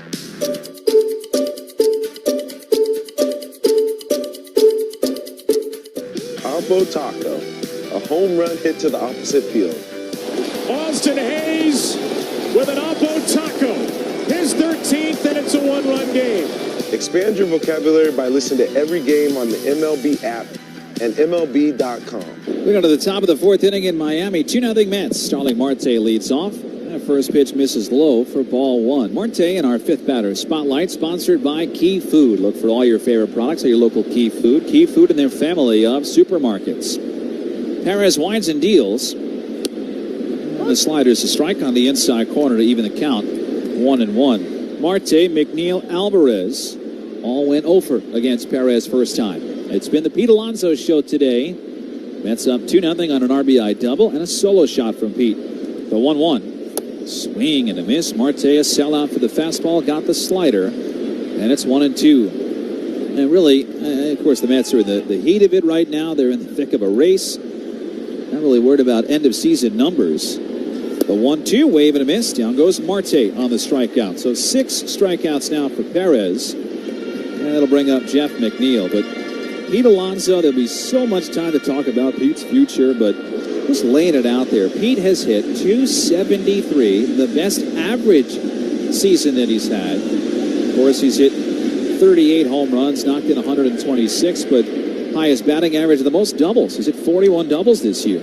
Pitch to McNeil. He shoots it foul the other way, and a count 0-1. But what, again, Pete has done is shown that he's not just a home run hitter, which a lot of people thought that's what he might be, especially later on as his career goes. But this year has been a great one. 0-1, swinging a foul at home plate. 0-2 on McNeil. Top of the 4th is sponsored by Cars for Kids. 877 Cars for Kids. That's Cars with a K to donate your car today. Speaking of kids, 22-year-old Yuri Perez has thrown 62 pitches. He's ahead of McNeil 0-2. 2-0 Mets in the 4th. The Miami righty deals. Check swinging a breaking ball. He did not go on appeal to 3rd. And if Chris Guccione rung him up, I think McNeil would have blown his top sky high. And it would have been more than a fine at that point. He was fined his last time up for firing his equipment down. Jeff took strike 3 at the knees with second and third to end an inning and was not happy. 1-2. Rocked. Deep right field. This sends Conine back onto the track, nearing the wall. Makes the catch in front of the fence. Suck, Jeff. Look out. Unhappy Jeff on that shot. It looked like he might have gotten all of it toward that bullpen, but the slump shoulder walk back to home plate as Conine makes the grab in front of the wall. So for Perez, 2 outs in this fourth inning. It'll bring up Francisco Alvarez. He's wearing the hot pink arm guard on that right arm.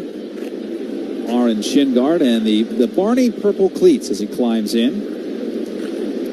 Marlins are wearing unique jerseys this year at home, the retro wave that they have on right now. That's what Perez dons as he deals. And missed low with a slider for ball 1.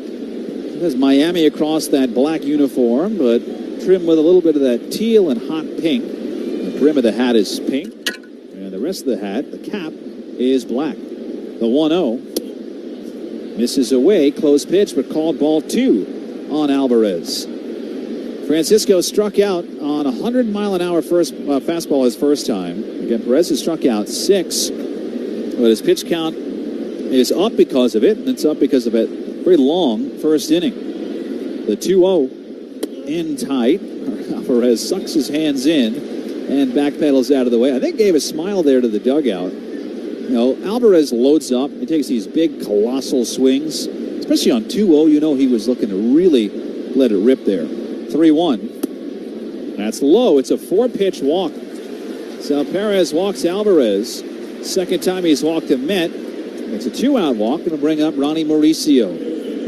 Now with the Mets up 2-0, looking for more in this fourth inning. Looking at Mauricio here, who's trying to get into the rhythm of it very quickly. He got in there yesterday when Brett Beatty went down on the swing that hurt his oblique. And Mauricio got in there. Hitless.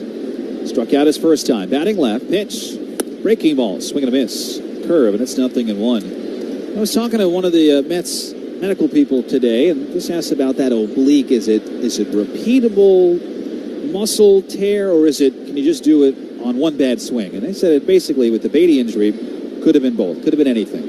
0-1. Missed down low. 1 ball and 1 strike. We're especially seeing the oblique injury numbers climb up from guys. I mean, Jeff McNeil dealt with that for the beginning of this year. Just seeing it little by little, and it keeps guys out for so long.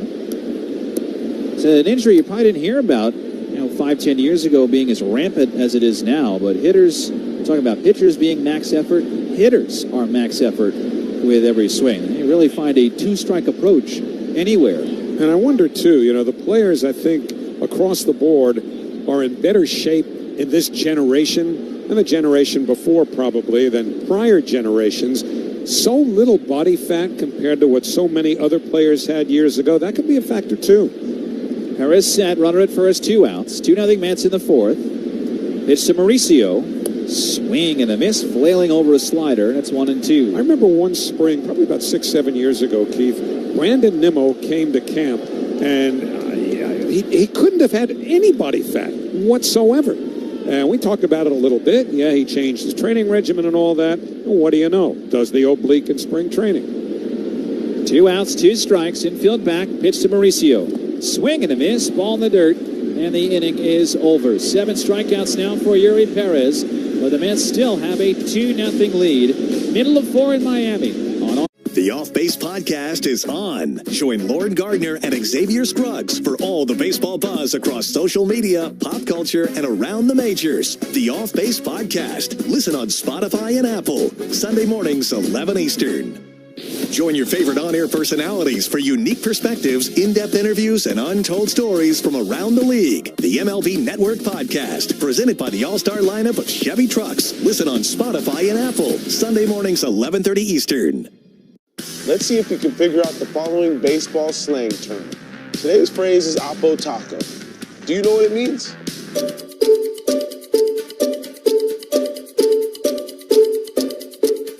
Oppo Taco, a home run hit to the opposite field. Austin Hayes with an Oppo Taco. his 13th, and it's a one-run game. Expand your vocabulary by listening to every game on the MLB app and MLB.com. Take a hack at guessing which baseball player or manager said the following. I really don't know what to say. I'm just so happy I gave something these people cheer. We all did. I mean, it was a great game. Both teams played incredible. It was a great game. That's Mike Piazza after he hit an 8th inning go-ahead home run in the first New York Mets home game after 9/11. Hear moments like this and more on the MLB app and MLB.com. Great moments in baseball. Optic and Lyric. Visit your Tri-State Cadillac dealer today. Veg, ER for Pets, has revolutionized the pet emergency experience. Not only will you see an experienced veterinarian right away, but you will stay with your pet the entire time. Visit veg.com to find the location nearest you. Veg, ER for Pets, is the official emergency veterinarian group of Mets Radio.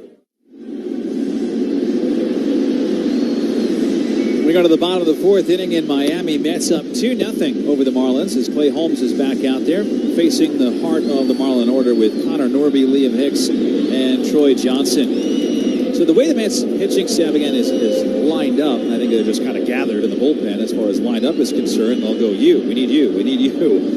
This is as good of a start you could have asked for today and really for tomorrow. But again, it's inning by inning, pitch by pitch, but Holmes has been good so far, facing Connor Norby, who popped out at short his first time. Holmes ready with his first pitch. That's right down the middle with a sinker, and the count 0-1. And the Reds play later today. Mets and Reds are tied. Same exact record, 82-78. The Mets lose today, the Reds win. The Mets are done. Eliminated. 0-1. Breaking ball missed away. 1 ball and 1 strike. The Mets win this thing, they can stay alive. Because even if the Reds win, you find yourself right back in the same place tomorrow, and then you basically got to win again. Holmes is 1-1. Norby sends a high fly to left, not deep. Nimmo now working his way back on it, well shy of the track, makes the catch, and there's one out in the bottom of the fourth. Brought to you by Route 4 Hyundai in Paramus, New Jersey. They're inside Lone Depot Park with the roof closed, even though a pretty nice day outside. They've had the roof open from time to time, but these days here in Florida, some love it, some think it's a little too hot. It is 85 degrees outside and humid. That's an understatement. 2-0 Mets, bottom four. Here's Hicks, left-hand hitter. Pitch from Holmes. Spins the sweeper on the outside corner for a called strike, and it's 0-1. Holmes has held the Marlins to 2 base runners, 1 walk, 1 hit. Trying to grab as many outs as he can on the mound. Infield is back, 0-1. Hicks hits a bouncy ball to second right there. McNeil, he gathers, sets and throws, 2 down.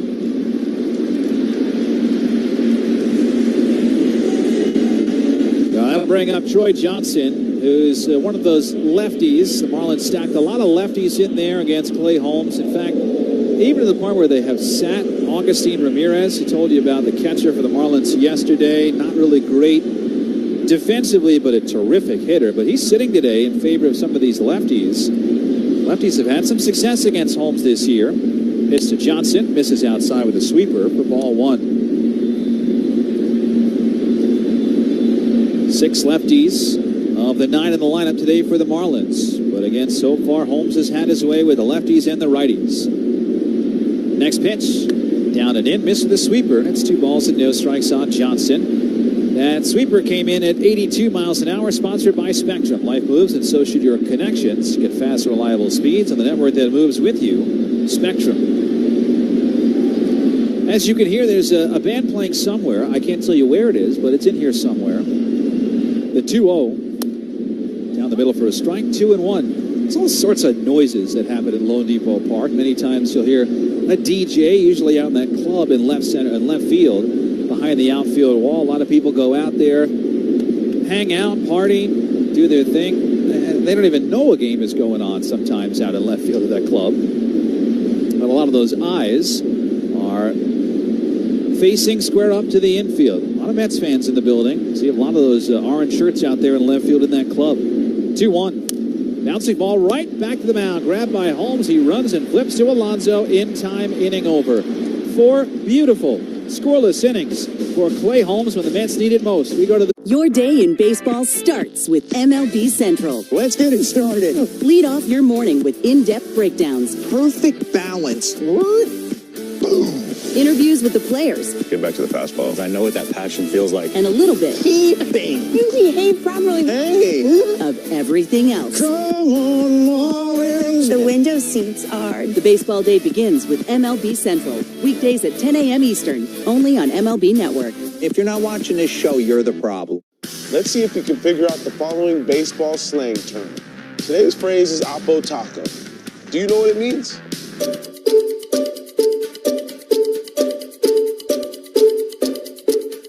Oppo Taco, a home run hit to the opposite field. Austin Hayes with an Oppo Taco. His 13th, and it's a one-run game. Expand your vocabulary by listening to every game on the MLB app and MLB.com. Great moments in baseball have been broadcast on the radio since 1921. Smith corks one into right down the line. It may go. Go crazy, folks. Go crazy. It's a home run, and the Cardinals have won the game by the score of 3-2 on a home run by the Wizard. Go crazy. Catch the next unforgettable call on the MLB app and MLB.com.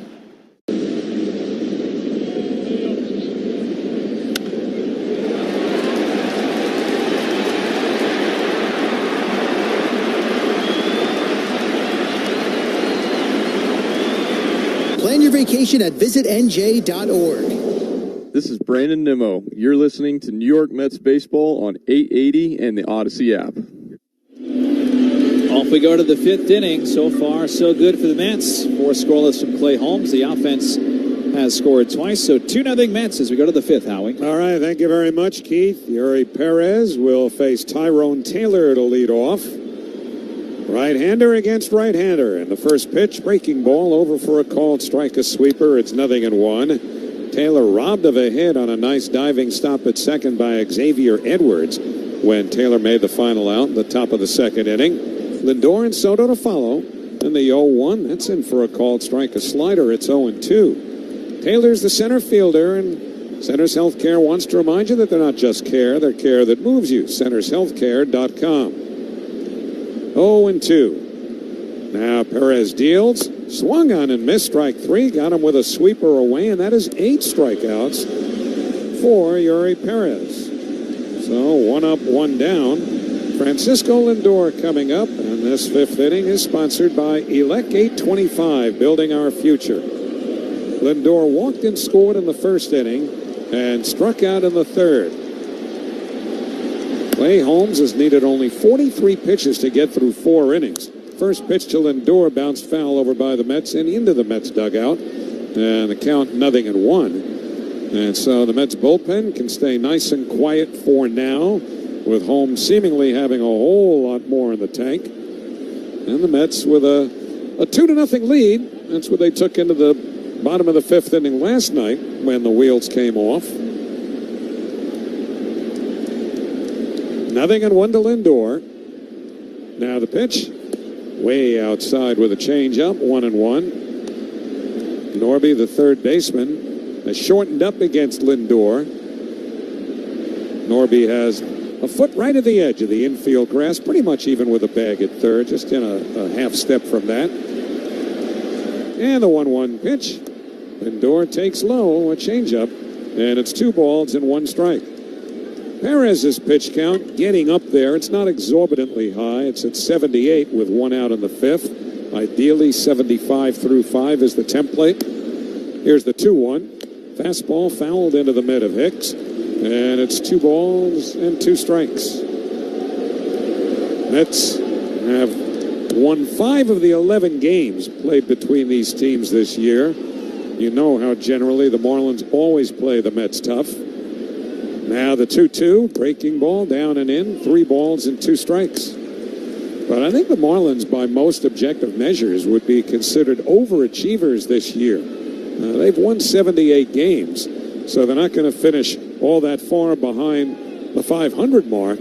And they were technically still in the race for the third wild card until early this past week. And now Liam Hicks, the catcher, on what appeared to be an invitation from Yuri Perez, goes out to the mound.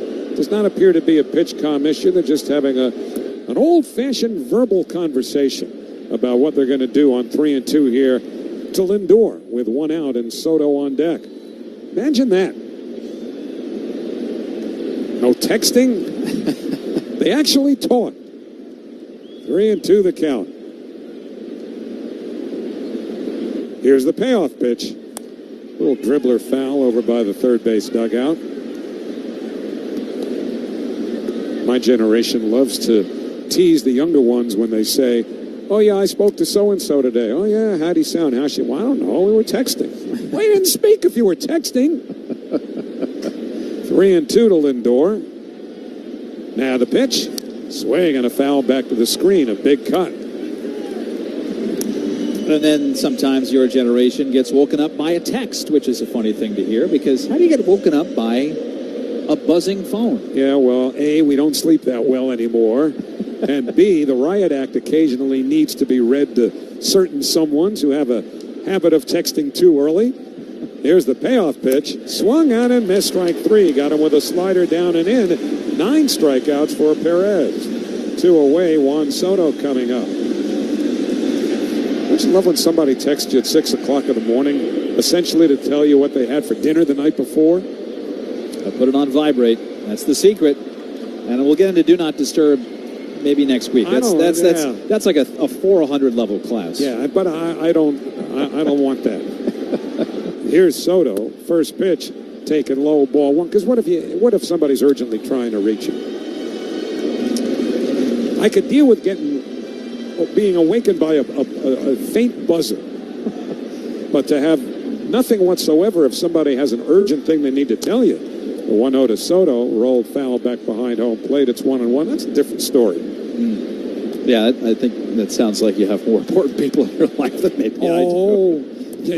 Listen, you've got 2 ladies and another rad on the way shortly. Trust me. Keep it on. The 1-1 to Soto, taken for a called strike, a slider. It's 1-2. Mets leading 2-0 with 2 out, nobody on. Here in this top of the 5th inning. They need to win and hope for help. Reds play tonight in Milwaukee. 1-2 to Soto. Here's the pitch. Check swing. Did he go around? Yes, he did on appeal to third. Soto doesn't particularly like it. And that retires the side. So Perez strikes out the side in the 5th. He's got 10 strikeouts. And in the middle of the 5th inning, Mets 2, Marlins nothing. On Odyssey, Mets Radio. Great moments in baseball have been broadcast on the radio since 1921. Smith corks one into right down the line. It may go. Go crazy, folks. Go crazy. It's a home run. And the Cardinals have won the game by the score of 3-2 on a home run by the Wizard. Go crazy. Catch the next unforgettable call on the MLB app and MLB.com. Take a hack at guessing which baseball player or manager said the following.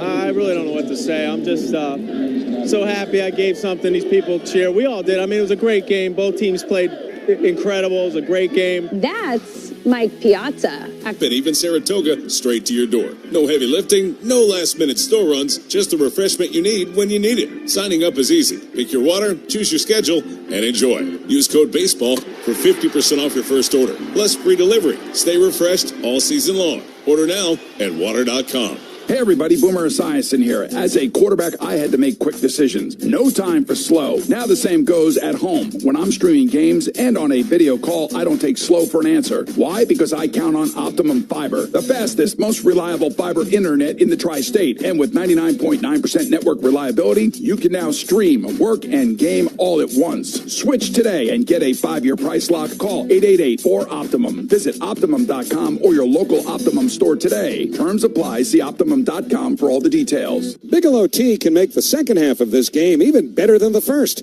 Hot or over ice, take a moment just for you. Bigelow Tea. Grab a mug and tea proudly. Don't know? Don't judge. Turn the page on stigma. Learn more at oasis.ny.gov.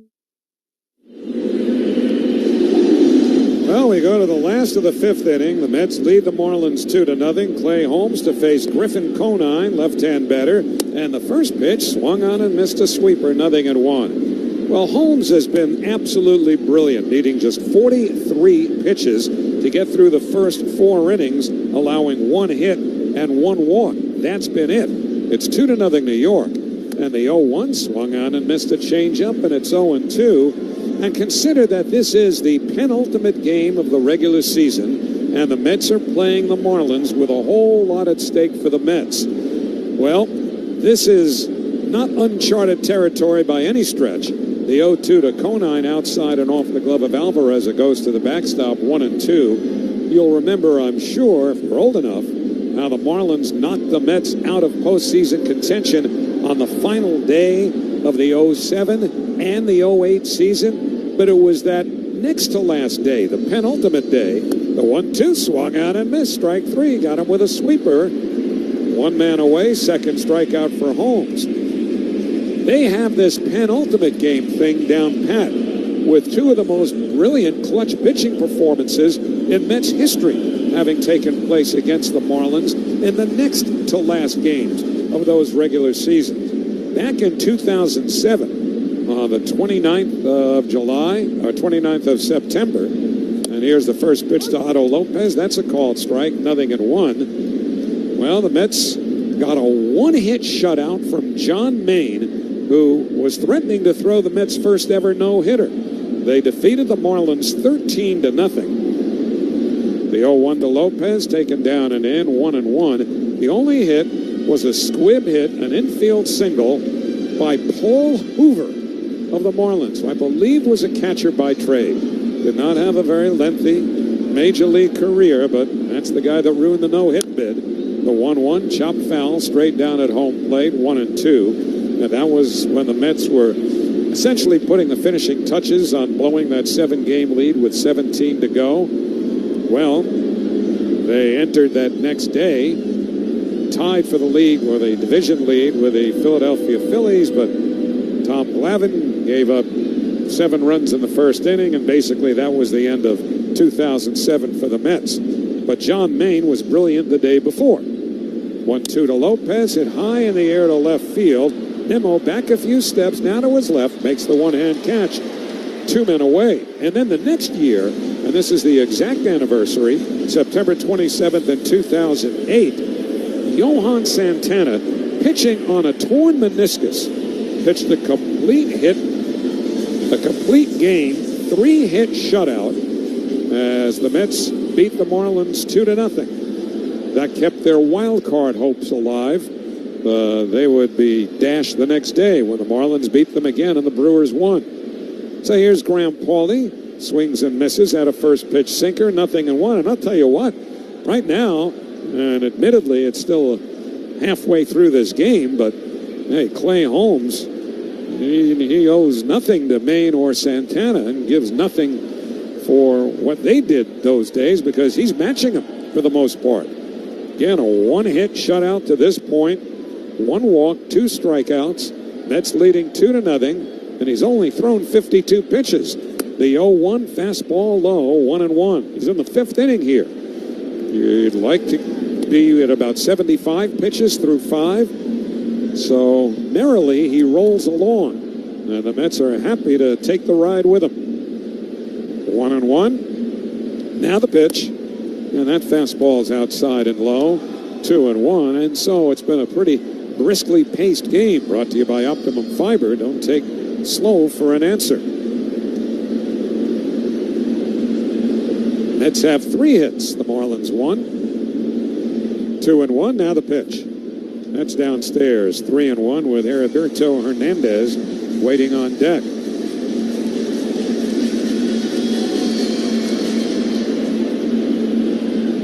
Both John Maine and Johan Santana were at the alumni game a couple weeks ago. Here's the 3-1, and that's down and in, ball 4.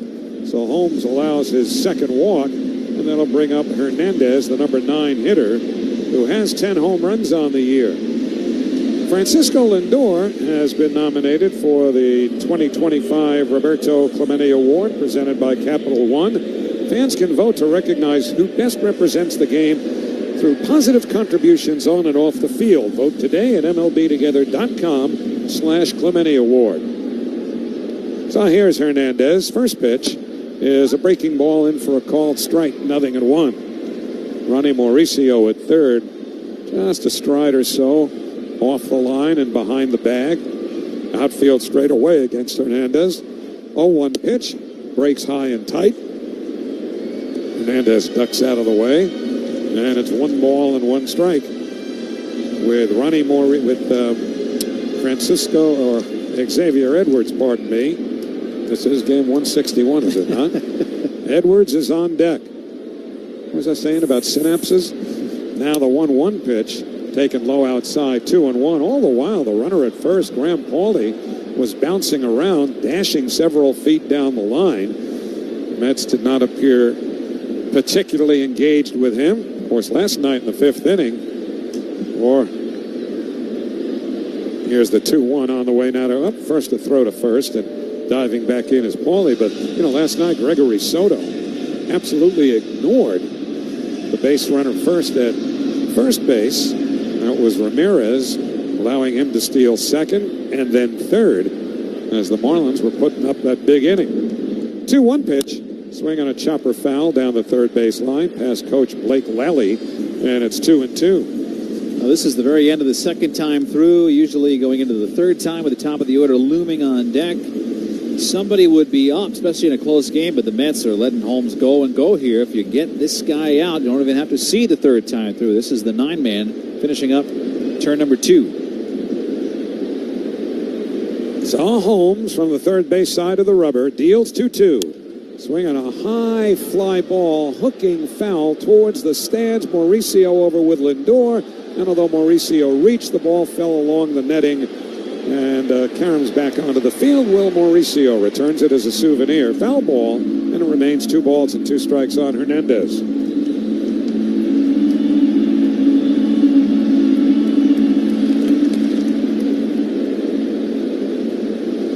Saw Holmes back on the third base side of the rubber, brings the hands together. Now the 2-2 pitch, low, ball 3. So that means that Graham Pauley, the runner at first, will have an automatic start on 3-2 with Xavier Edwards waiting on deck. The only other inning where Holmes had base runners was in the third. He got the first 2 in that inning as well, but then a walk and a single, and yet he was able to get out of it. So here's the payoff pitch, and it's low, ball 4. So now back-to-back walks and back to the top of the order, and Xavier Edwards. And this is the part of the game now where Jeremy Hefner goes to the phone, and manager Carlos Mendoza goes to an antacid. Yeah, really. I mean, right now the Mets bullpen got moving there. I could see through the cutout of the wall. Looks like one of the bullpen catchers is getting going. Not sure they're going to get up yet. Peterson's the guy walking around. He's one, and so is Brooks Raley. Okay, so you got 2 lefties, but this little slowdown right now will calm Holmes down. I'm kind of surprised nobody was up yet, even though, Holmes has been doing well, except for the bottom of the order. He has walked 3 hitters, the 9-man twice and the 8-man once. And this is where something could really snowball. Yep, it is Brooks Raley out there that is warming up more fervently than Peterson is right now. Now, Edwards, not a guy who has a whole lot of power. He has 3 home runs on the year, but he has had a lot of success against the Mets this season, including today, and he's 1 for 2. He's gone 17 for 46 against New York. He's a switch hitter batting from his stronger left side. Holmes delivers and missed the inside corner, ball 1. And again, left-hand hitter Jacob Marcy on deck, so that long conversation on the mound was in part a time buy for Raley, who continues to get ready. 1-0 the count. Now Holmes to the belt. Here's the pitch. Swing on a chopper over by the Mets dugout. A foul ball. And it's 1 ball and 1 strike to Edwards. He's been playing second base. He played some shortstop earlier this year, and they had Lopez playing a lot of second base. the Marlins flip-flop those two, and it's worked out well for them. And both Edwards and Lopez have hit the Mets well whenever they see them, regardless of position. 1-1 now the pitch. Swinging a bouncing ball to second, waiting on it, McNeil gathers it in, throws to first in time, side retired. So Holmes got the first two, walked the next two, but gets Edwards to end the fifth. And Take a hack at guessing which baseball player or manager said the following. I really don't know what to say. I'm just so happy I gave something these people cheer. We all did. I mean, it was a great game. Both teams played incredible. It was a great game. That's Mike Piazza after he hit an eighth-inning go-ahead home run in the first New York Mets home game after 9/11. Hear moments like this and more on the MLB app and MLB.com. Let's see if we can figure out the following baseball slang term. Today's phrase is Oppo Taco. Do you know what it means?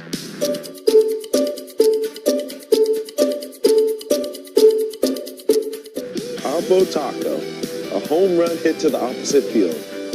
Austin Hayes with an Oppo Taco. His 13th, and it's a one-run game. Expand your vocabulary by listening to every game on the MLB app and MLB.com. The Off Base Podcast is on. Join Lauren Gardner and Xavier Scruggs for all the baseball buzz across social media, pop culture, and around the majors. The Off Base Podcast. Listen on Spotify and Apple. Sunday mornings, 11 Eastern.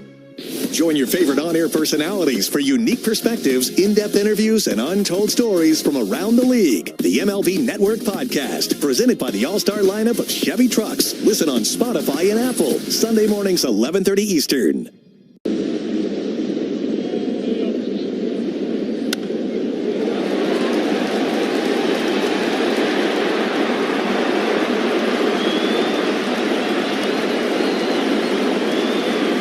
When you decide to sell your home, don't settle for a good agent. Go for a great one. Take a hack at guessing which baseball player or manager said the following.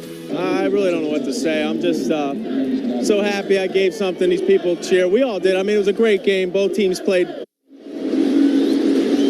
now Clay Holmes, spectacular through 5 one-hit shutout innings. May be done. Brooks Raley was throwing earlier. And as we go to the 6th inning, Pete Alonso, the reason the Mets are up 2-0, will face Yuri Perez. And the first pitch to Pete is a breaking ball inside ball 1. Alonso doubled in a run in the first inning. Sharply struck double to the gap in left center. Then a long home run, a line drive home run in the 3rd. So 1-0 the count. Now the pitch. And then breaking ball missed inside. It's 2-0. Alonso now with 38 home runs and 126 runs batted in. He has the record for RBIs in a season with 131. So he's challenging.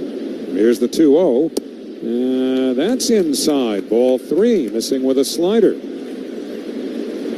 So Perez, who has someone throwing behind him, and Lake Bacher maybe on a short string here.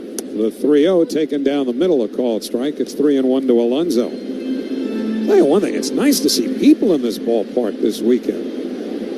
Usually there's just about no one here. Here's the 3-1 pitch, and that's in for a called strike. Went to the slider on 3-1, and that runs the count full. And yeah, there are a lot of Met fans, probably more Mets fans than Marlins fans, but this is a great little ballpark if you're ever down this way.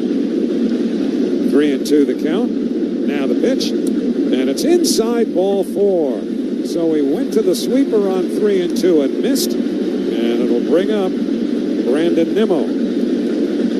I don't know what that noise is, but I know there are no train tracks in this place. Well, that's what I'm saying. I can hear them, but I can't see them. Sounds like the 7 pulling in.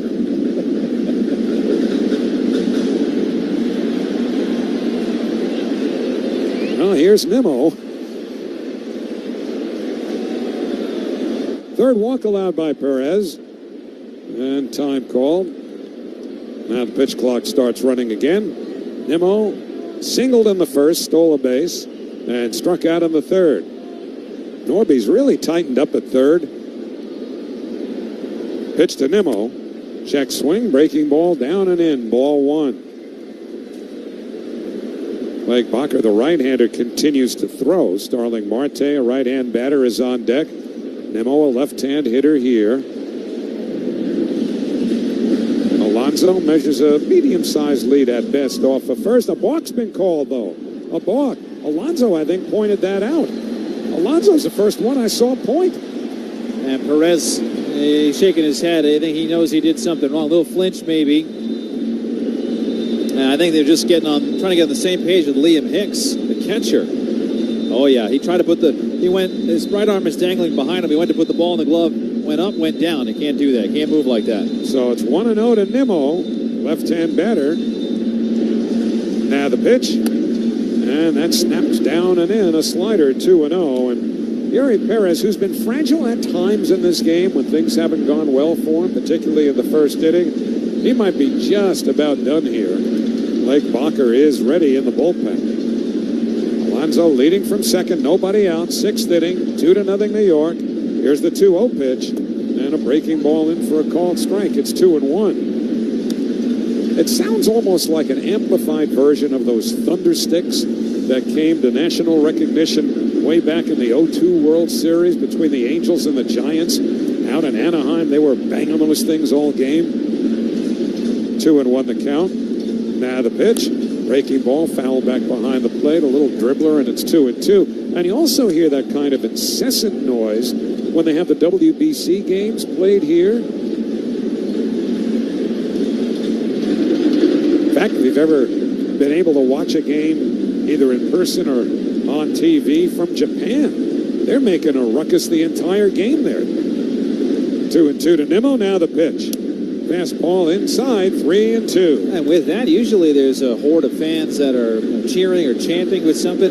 That's why I'm saying I'm looking around. I don't know where the sound is coming from, and none of the fans seem to be, into it at all. Yeah, it's probably phony, piped in. Ooh. Phony, Jerry. 3-2. Here's the payoff pitch to Nimmo. Swing on a foul ball, rolling up the first base line. Brandon's the cleanup hitter. Brought to you by Roto-Rooter, America's neighborhood plumber. This has in-house PA shenanigans written all over it. We don't see anybody waving or hitting anything. So 3-2. Alonso leading off of second, the outfield straightaway. Perez sets. Now the pitch. Swung on and missed, strike three. Got him with a slider, and I think that's going to be it. Manager Clayton McCullough just jumped down off the step he was on and hops onto the field. So he will take Yuri Perez out of the game. Perez's season is done, and this pitching change and slow down in action is brought to you by Iservay. Honey, this is it. Shot clock winding down. Trailing by 2. When you can't miss the last shot, and neither can he. Don't. Great moments in baseball have been broadcast on the radio since 1921. Smith corks one into right down the line. It may go. Go crazy, folks. Go crazy. It's a home run, and the Cardinals have won the game by the score of 3-2 on a home run by the Wizard. Go crazy. Catch the next unforgettable call on the MLB app and MLB.com. Your day in baseball starts with MLB Central. Let's get it started. Lead off your morning with in-depth breakdowns. Perfect balance. Boom. Interviews with the players. Get back to the fastballs. I know what that passion feels like. And a little bit. Keeping. You behave properly. Hey. Of everything else. Come on, Marlins. The window seats are. The baseball day begins with MLB Central. Weekdays at 10 a.m. Eastern. Only on MLB Network. If you're not watching this show, you're the problem. Take a hack at guessing which baseball player or manager said the following. I really don't know what to say. I'm just so happy I gave something these people cheer. We all did. I mean, it was a great game. Both teams played incredible. It was a great game. That's Mike Piazza after he hit an 8th inning go-ahead home run in the first New York Mets home game after 9/11. Hear moments like this and more on the MLB app and MLB.com. 2-0, one out here in the top of the 6th inning, and Pete Alonso at second. Pitching change sponsored by River Spring Living. See what makes life at River Spring Living special. Visit riverspringliving.org today. Well, they're showing some band. Is it on the concourse outside the ballpark, and they're piping this noise in? No, I think they're on the concourse somewhere, but they don't look like they're keeping score. You know, it's just kind of play the drums until we tell you to stop. Yeah, whatever it sounds like, it sounds like. I love the one they do next, though. Anyway, Lake Bacher, spells his last name B-A-C-H-A-R,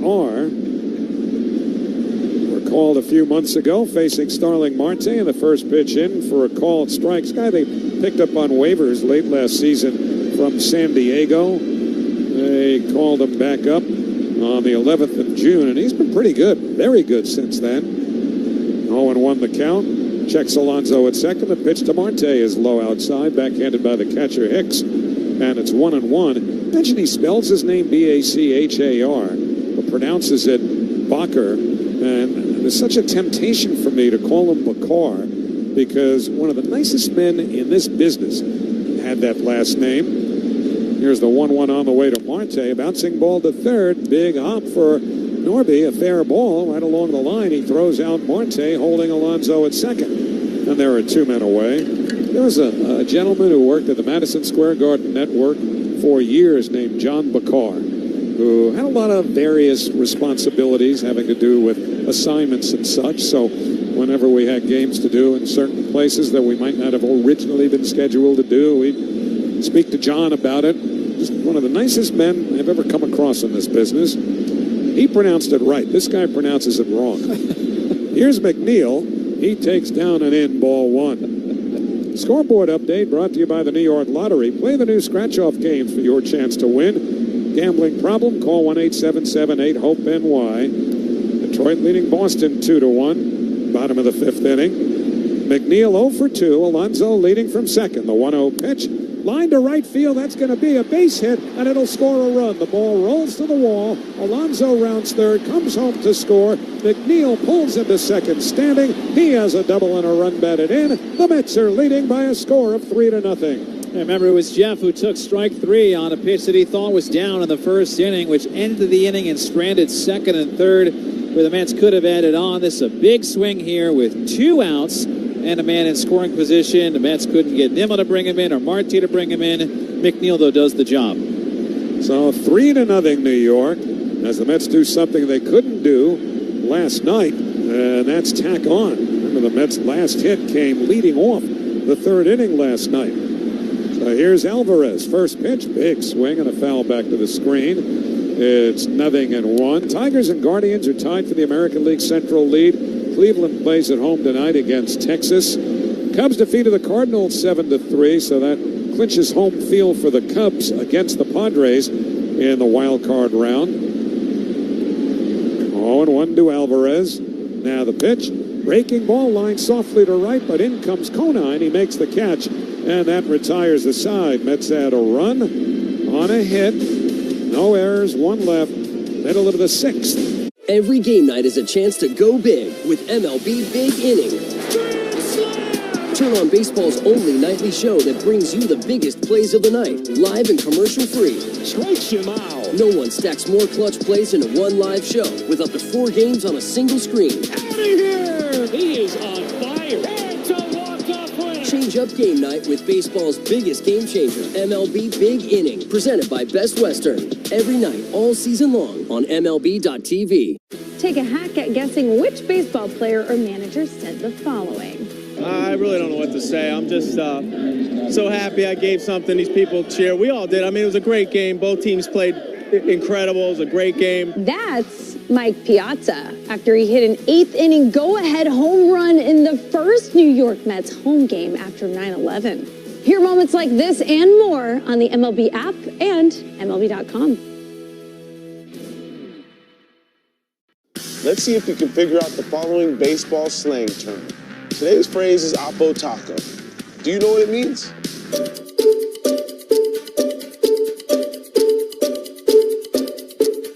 Oppo Taco, a home run hit to the opposite field. Austin Hayes with an Oppo Taco.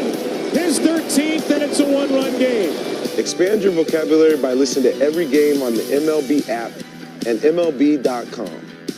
Great moments in baseball have been broadcast on the radio since 1921. Smith corks one into right down the line. It may go. Go crazy, folks. Go crazy. It's a home run, and the Cardinals have won the game by the score of 3-2 on a home run by the Wizard. Go crazy. Catch the next unforgettable call on the MLB app and MLB.com. Is going to stay on, and why not? He has been superb through 5 innings, and again, this is about not only this game, but tomorrow as well. And I know that manager Carlos Mendoza says, you got to just worry about tonight's game and don't even think about tomorrow. Well, they've got to think about tomorrow because it might mean everything to the Mets. And so if they push Holmes a little further here, that maybe saves one arm today that you could use tomorrow. Jacob Marcy, left-hand hitter, leads off. Takes a fastball for a called strike. 0-1. Only 66 pitches needed through 5 for Holmes. So he apparently is still strong and has plenty in the tank. Marcy is 0 for 2. The 0-1 pitch taken downstairs 1-1. Marcy was the rookie of the month in the National League in August.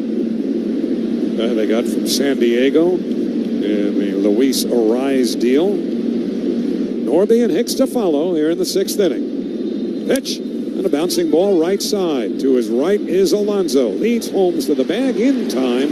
1 man out. So they make the spring training play. They practice that one ad nauseum every spring. And even with all of that, Alonso ranged far to his right. And maybe the throw was just a hair behind Holmes, but they got the job done with virtually no stress there. 1 up, 1 down. Connor Norby will be the batter, and let's face it, the Mets have had so many defensive issues recently. They've got to take nothing for granted at this point. First pitch to Norby taken low and away, ball 1. 6th inning hydration break sponsored by Primo Brands, the official water sponsor of MLB. Major League Baseball trademarks used with permission. Connor Norby 0 for 2. The 1-0. Breaking ball inside, 2-0. Brooks really is warming up, so if needed, he's ready to go. 1 batter, and here comes Alvarez. 2-0 now on Norby, the righty. Of a lefty on deck. This may be just to get Raley another few throws if he needs it, just to settle Holmes down. Because like you said, out as many outs as you can get. They're counting them right now. So far they've got 16. Okay, we're looking for 17. I mean, that's how ingrained they are right now, is just getting every out. And the other thing is, apart from Norby, or right behind Norby, is not only Hicks, but you've got 2 more left-hand hitters behind him. So, I mean, this lines up perfectly for Raley after Holmes is done with Norby here. And Alvarez just hanging out at the mound, buying time until Edwin Moscoso, the home plate ump, makes his move to break that conversation up. And the injury update brought to you by the Rothenberg Law Firm. If you're injured in an accident, the game plan is simple. Just go to injurylawyer.com. Once again, Brett Beatty on the injured list now with an oblique problem. 2-0 the count to Norby. Now the pitch. Ground ball to short. To his right is Lindor. He's got it. Overhands to first in time. 2 men away. There's Carlos now with a 3-0 lead. 2 out, nobody on. Let Holmes continue on. It appears that he will. I think that double by McNeil was huge. Go from 2-0 to 3-0. You have that little again, itty-bitty amount of breathing room. You have to stack arms for later in the game, and you have to stack them for tomorrow. This would be so big for Holmes to get through 6 here. And again, this Hicks now is the first of 3 scheduled left-hand batters in succession. First pitch in for a called strike, 0-1. So, I mean, you have to think that if Hicks gets on any which way, that Raley would come into the game. Raley has had 2 ups now, you know. It's all about the up-downs. They count them.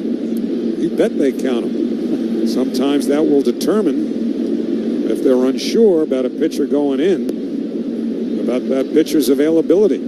Here's the 0-1. Low. And the count even. 1 ball and 1 strike on Hicks. A Canadian from Toronto, went to college at Arkansas State.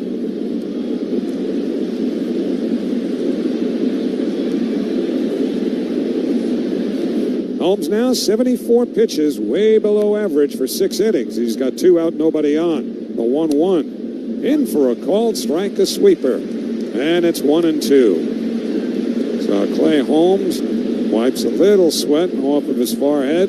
Although he's been so good today, you would think he'd barely sweat. 1-2 now the pitch. Reached for and fouled back to the screen. It was a changeup, and it had the desired effect of having the hitter Hicks out in front of it. Roy Johnston, who's the designated hitter, is that left-hand batter waiting on deck.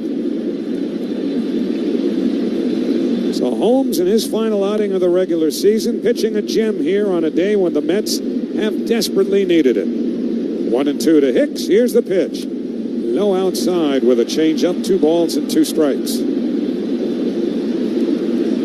Again, they are uncertain about who starts tomorrow. But the deeper they're into this game, with the 1-inning guys available in the bullpen, you've got Minaya and Peterson, both possibilities. 2-2 pitch. Swinging a hard hit grounder on 1 hop to second, backing McNeil up onto the outfield grass. He throws to first in time, side retired, and a masterful 77 pitch, 6-inning shutout outing for Clay Holmes is in the books. Nothing across at the end of 6. It's the Mets 3, the Marlins nothing on Odyssey Mets Radio, powered by the all-new Nissan Murano.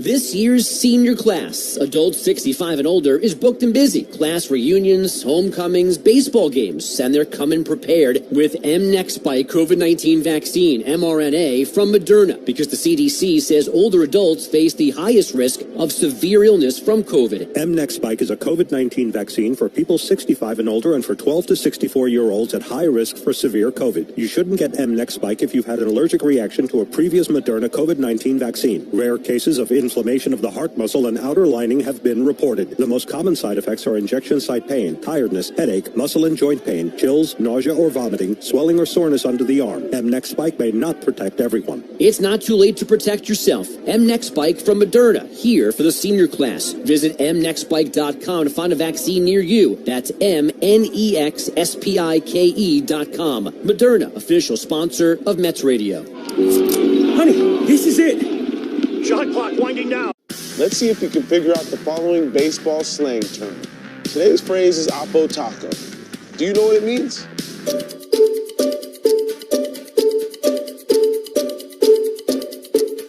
Oppo Taco, a home run hit to the opposite field.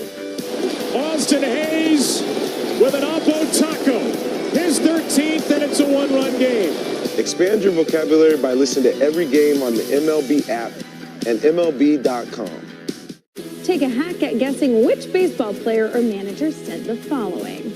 I really don't know what to say. I'm just so happy I gave something these people cheer. We all did. I mean, it was a great game. Both teams played incredible. It was a great game. That's Mike. Well, in the annals of Mets pitching gems against the Marlins in penultimate games of regular seasons, with the Mets desperately trying to stay in postseason contention, the way things are done nowadays, 6 shutout innings is about as effective as 9 shutout innings were 20 years ago, or a little less. In 07, it was John Maine, a 1-hitter. The next year, Johan Santana, a 3-hitter.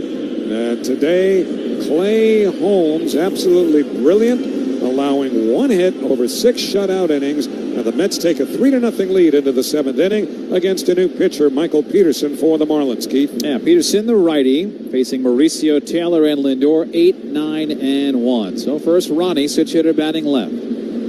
Peterson's first pitch shoots to the inside corner, call strike, 97-mile-an-hour fastball. It's 0-1.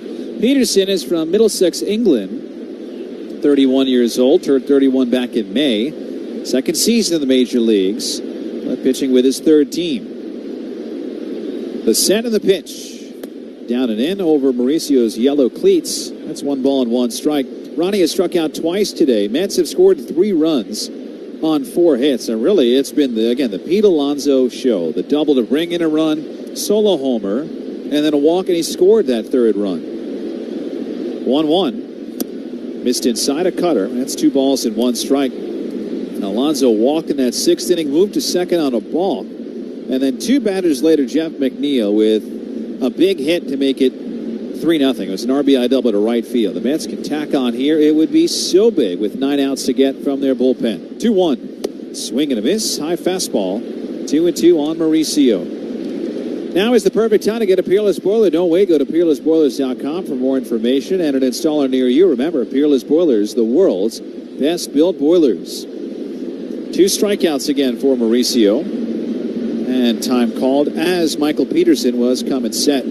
So Lake Bacher, who got the final 2 outs of the 6th inning, gave up just 1 hit. Turned out to be the hit that brought in the run. But that run was charged to Yuri Perez, who gave up all 3 over 5 1/3 with 11 strikeouts. The set and the 2-2. Tag toward right center field. Conine over. Can't get it. It's a base hit from Mauricio.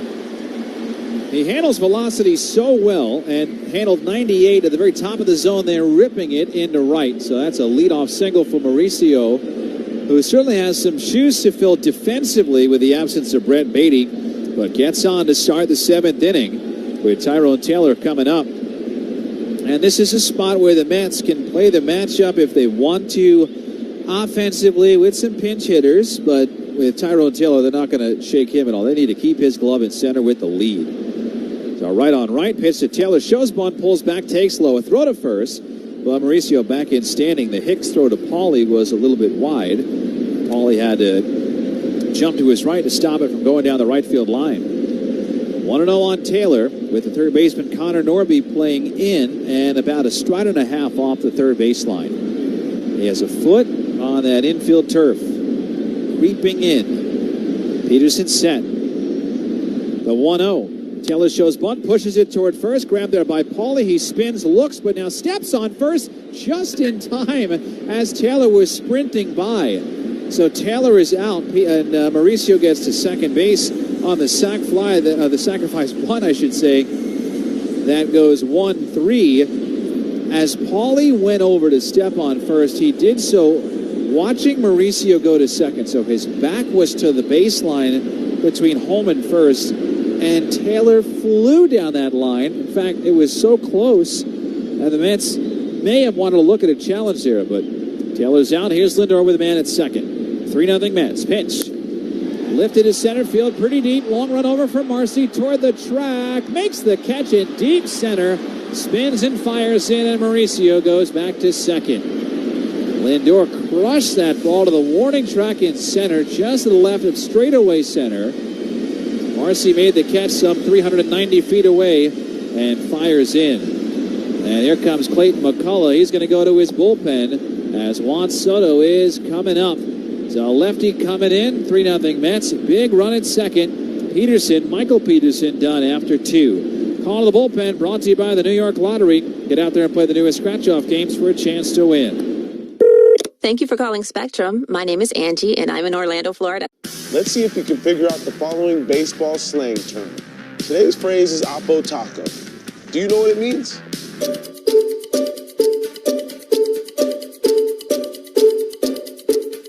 Oppo Taco, a home run hit to the opposite field.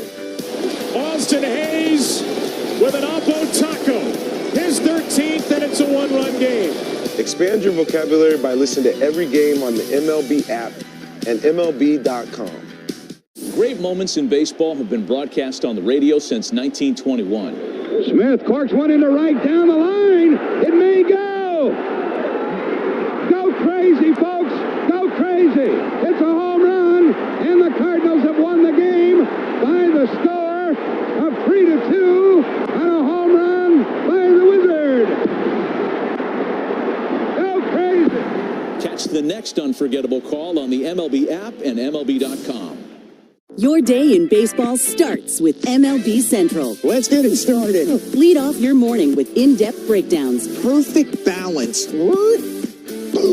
Interviews with the players. Get back to the fastball. I know what that passion feels like. And a little bit. Keeping. You behave properly. Hey. Of everything else. Come on, Marlins. The window seats are... The baseball day begins with MLB Central. Weekdays at 10 a.m. Eastern. Only on MLB Network. If you're not watching this show, you're the problem. New pitcher in for the Marlins is lefty Josh Simpson. Pitching change brought to you by the New York State Oasis. Don't know, don't judge. Turn the page on stigma. Learn more at oasas.ny.gov. Mets 3, Marlins nothing. Juan Soto at the plate, the lefty. So Clayton McCullough, the manager of the Marlins, brings in the lefty Josh Simpson. There's a runner at second base and 2 outs. That's a big runner out there with the Mets trying to extend this lead. Mauricio leads off second. Simpson set. A look at second. A look home. Now the pitch. Breaking ball outside. Miss with a curve, and it's ball 1 on Soto. Juan today 0 for 3 with a strikeout. Yesterday, 2 hits, including a run scored. Trying to drive in some insurance here with Mauricio at second. Again, 3-0 New York. The 1-0, way inside. He has to shoot his legs out of the way and take that sinker low. 2 balls and no strikes. Now, while Simpson is in here for a left-on-left matchup, he has struggled mightily. An ERA of 7.67. No, not a sure thing here for the Marlins. The 2-0. Outside curveball missed, ball 3. And the guy on deck has had a whale of a game. That's Pete Alonso. Simpson has held lefties to a .214 average. Righties, of course, like Alonso is on deck, they've hit .338 against him. Now Soto, will he swing on 3-0? He's so patient. Turns that front foot up, facing toward him. The bat over his shoulder. 3-0. Up and in, knocks him down, goes to the backstop, and comes right back to the catcher. So Mauricio stays at second, but Soto goes to first on walk number 125. And again, it knocked him down. I have not seen Soto hit the deck like that all year. That pitch came up by his face and almost caught the brim of his blue helmet. And he knocked down to the seat of his pants. So now he's at first with his 125th walk, tying John Allrood for the most in Mets history in a single season. But here's Pete. Pitch. Missed low. 1 ball and no strikes on Alonso. Mauricio at second. Soto at first. 3-0 Mets in the 7th. Trying to survive today. Pete, double and a homer. Runners lead. Here's the pitch. Right down the middle with a sweeper, 1-1. Don't miss a one-of-a-kind game at Citi Field November 15th. Team of Dominican All-Stars takes on a team of Puerto Rican All-Stars in the RD versus PR showdown. Mets.com/DRPR for tickets and details. 2-on, 2-out pitch. Drops low, changeup missed. 3-1 on Alonso. And Pete, just the way he has been coming up with some beautiful hits today, he's very balanced. The double in the first inning, the home run in the 3rd, the walk in the 6th. Simpson set. 2 balls and a strike. Here's the look to second. And no throw. Mauricio back in standing. So Simpson starting to sweat here. Goes to the back of the mound. Pulls off that black and rainbow colored hat. And now resets on the mound. Soto at first, Mauricio at second, 2 outs, 3-0 Mets. Pete looking for a pitch. Here it comes. Swinging a high pop foul to the right. And it's 2-2. Had him reaching for that changeup. Mets grabbed that lead early, and Pete brought in Lindor from second base. Pete has again been involved in all 3 runs the Mets have scored. Drove in the first 2, scored the 3rd. Outfielders, as they played all series, playing deep. Runners lead, 2 outs, 2-2. Swing and a miss. Josh Simpson strikes out Pete Alonso with a fastball in the outside corner. The Mets leave first and second in the 7th. Still great moments in baseball have been broadcast on the radio since 1921. Smith corks one into right down the line. It may go. Go crazy, folks. Go crazy. It's a home run, and the Cardinals have won the game by the score of 3-2 on a home run by the Wizard. Go crazy. Catch the next unforgettable call on the MLB app and MLB.com. Take a hack at guessing which baseball player or manager said the following. I really don't know what to say. I'm just So happy I gave something these people cheer. We all did. I mean, it was a great game. Both teams played incredible. It was a great game. That's Mike Piazza after he hit an 8th inning go-ahead home run in the first New York Mets home game after 9/11. Hear moments like this and more on the MLB app and MLB.com. Let's see if you can figure out the following baseball slang term. Today's phrase is Oppo Taco. Do you know what it means?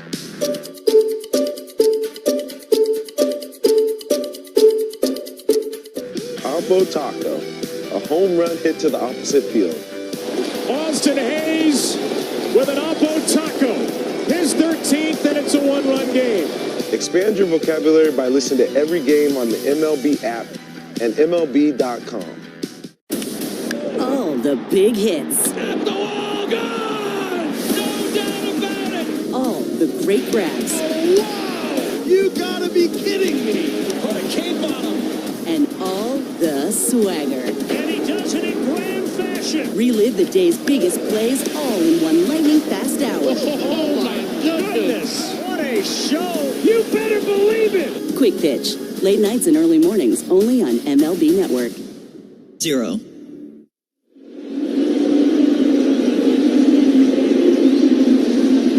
Back inside Lone Depot Park. Again, the roof closed today in Miami. We go to the bottom of the 7th inning. The Mets up 3-0. Clay Holmes is done after 6 scoreless innings. He was phenomenal today. And they now turn it over to the bullpen with lefty Brooks Raley.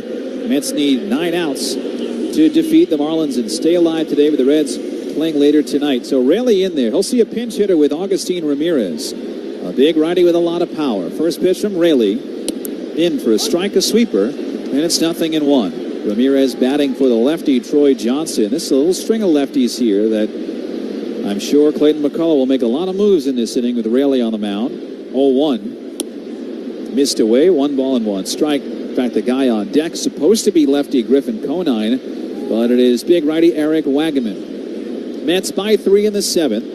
Raley's 1-1. Ripped deep and foul to the upper deck. Wow, he crushed that ball, but he didn't hit it straight at all. That's 1-2 on Ramirez. Sound familiar? I mean, that ball, he squared that up to a section of the stadium that doesn't get a lot of foul balls. 1-2. Missed low. That's 2 balls and 2 strikes. Trees or water?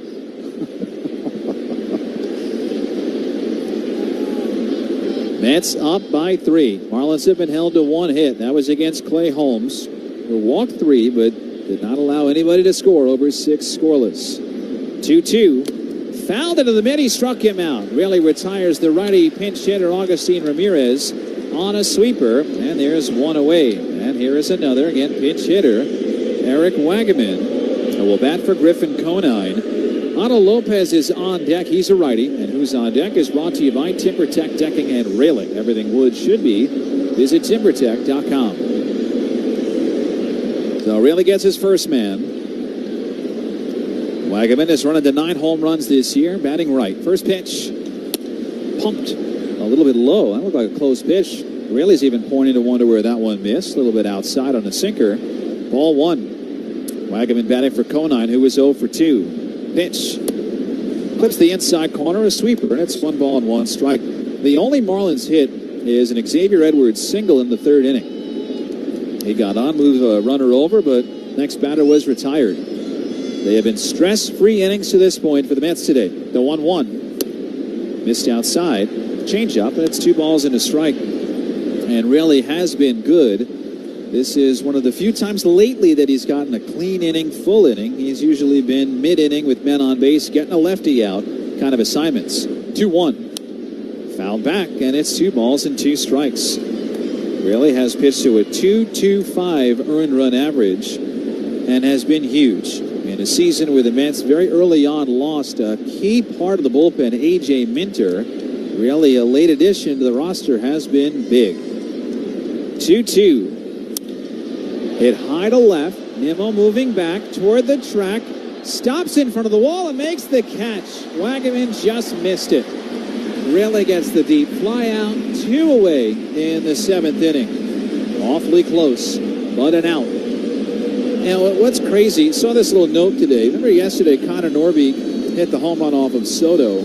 He was a pinch hitter. The Marlins have had 9 pinch hit home runs this year, which is tied for the most in a single season in club history and leads the major leagues. Pitch to Lopez is popped up, foul ground behind home plate. Alvarez behind the plate, can't make the catch. It's 2 rows back.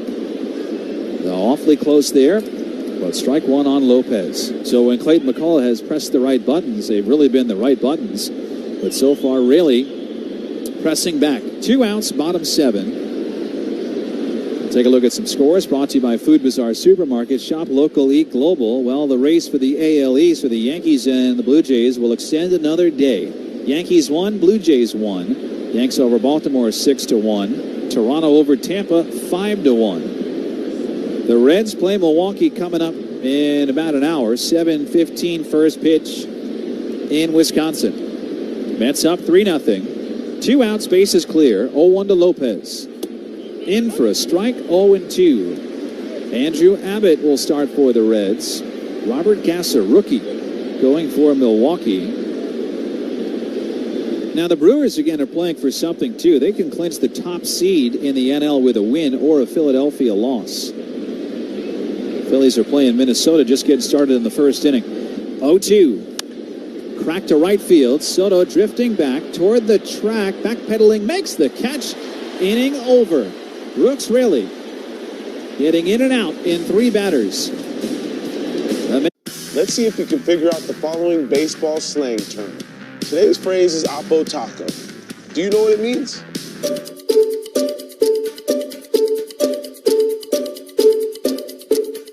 Oppo Taco, a home run hit to the opposite field. Austin Hayes with an Oppo Taco. His 13th, and it's a 1-run game. Expand your vocabulary by listening to every game on the MLB app and MLB.com. Great moments in baseball have been broadcast on the radio since 1921. Smith corks one into right down the line. It may go. Go crazy, folks. Go crazy.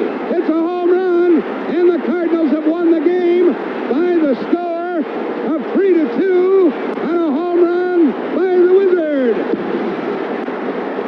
Go crazy. Catch the next unforgettable call on the MLB app and MLB.com. Every game night is a chance to go big with MLB Big Inning. Turn on baseball's only nightly show that brings you the biggest plays of the night, live and commercial-free. Strikes you out. No one stacks more clutch plays into one live show with up to 4 games on a single screen. Out of here! He is on fire. It's a walk-off winner. Change up game night with baseball's biggest game changer, MLB Big Inning, presented by Best Western. Every night, all season long on MLB.tv.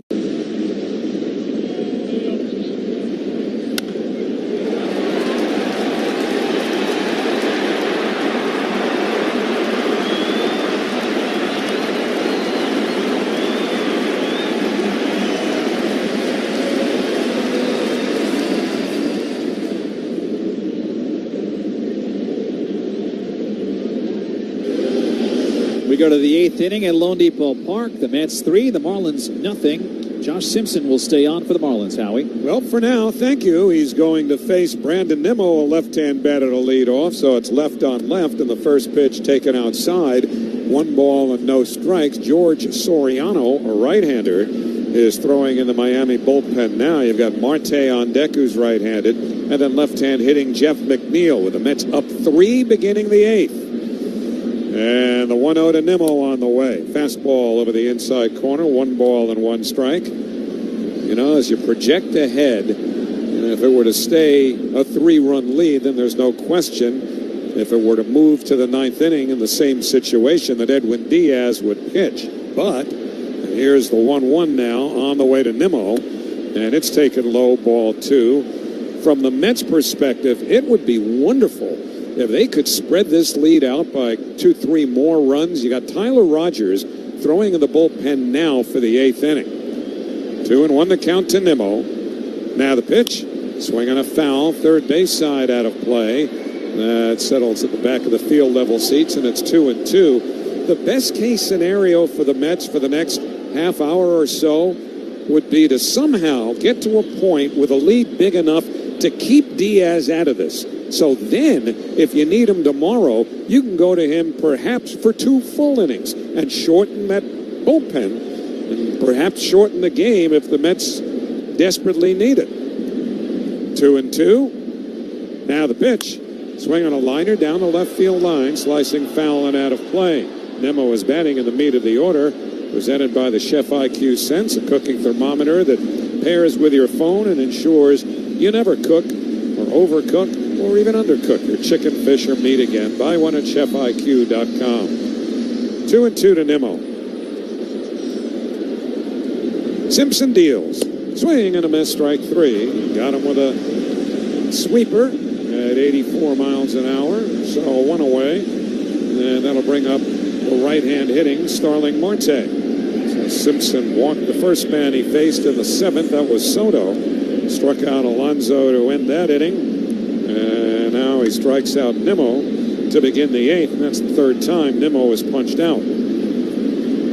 So that brings up Marte now, 0 for 3.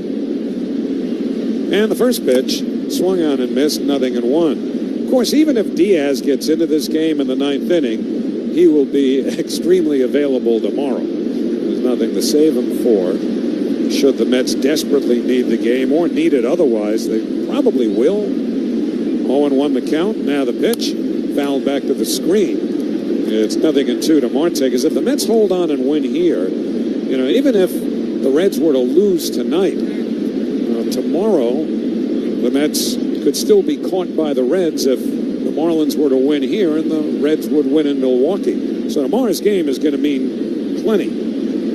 Here's the 0-2. Marte takes upstairs, 1 ball and 2 strikes. And every game tomorrow will happen at the exact same time, 3:05, 3:10, all in the same hour, so that we get to one dramatic finish as a country. That makes for a crazy day.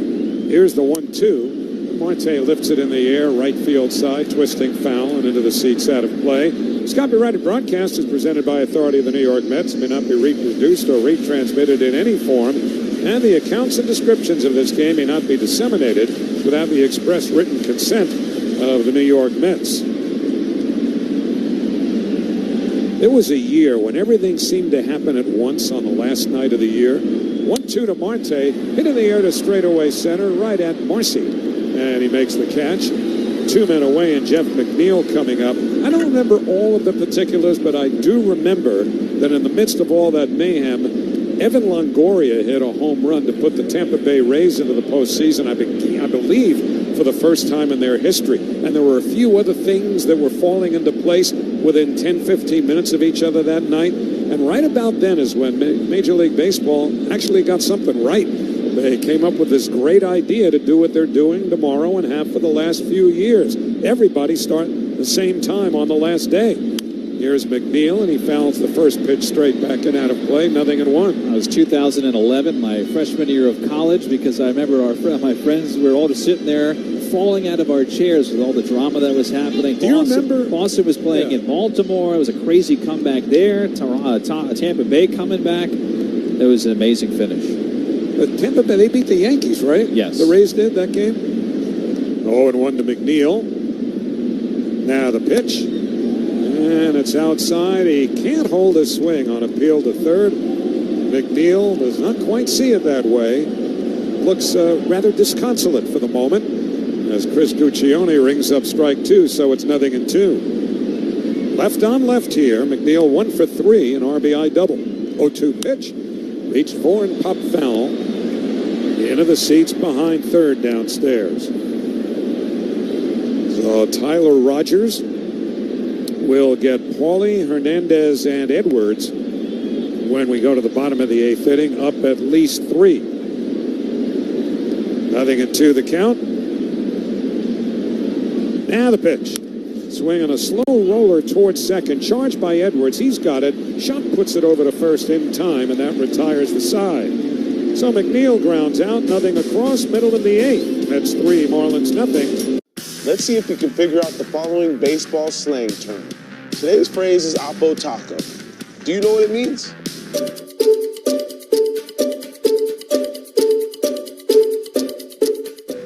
Oppo Taco, a home run hit to the opposite field. Austin Hayes with an Oppo Taco, his 13th, and it's a one-run game. Expand your vocabulary by listening to every game on the MLB app and MLB.com. Great moments in baseball have been broadcast on the radio since 1921. Smith corks one into right down the line. It may go. Go crazy, folks. Go crazy. It's a home run, and the Cardinals have won the game by the score of 3-2 on a home run by the Wizard. Go crazy.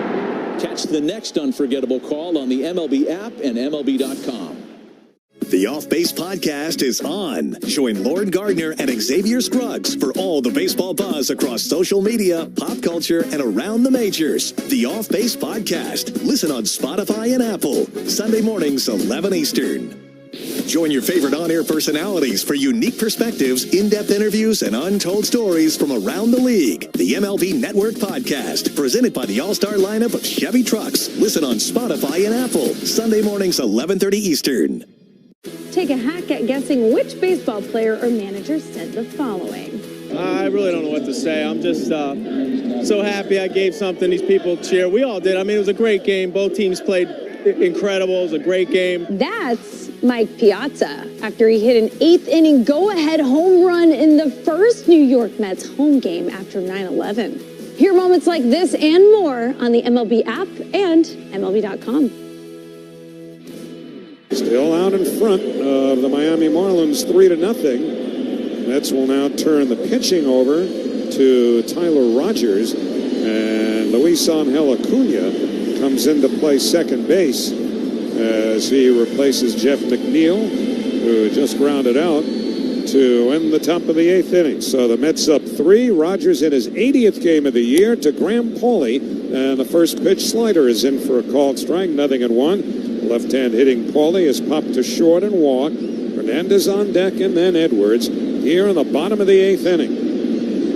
The 0-1 taken low, 1-1, and with the Mets unable to add to their lead in the top of this 8th inning, you have to figure if Rogers should get into any kind of significant difficulty, that Edwin Diaz gets into this game in this inning, never mind the 9th.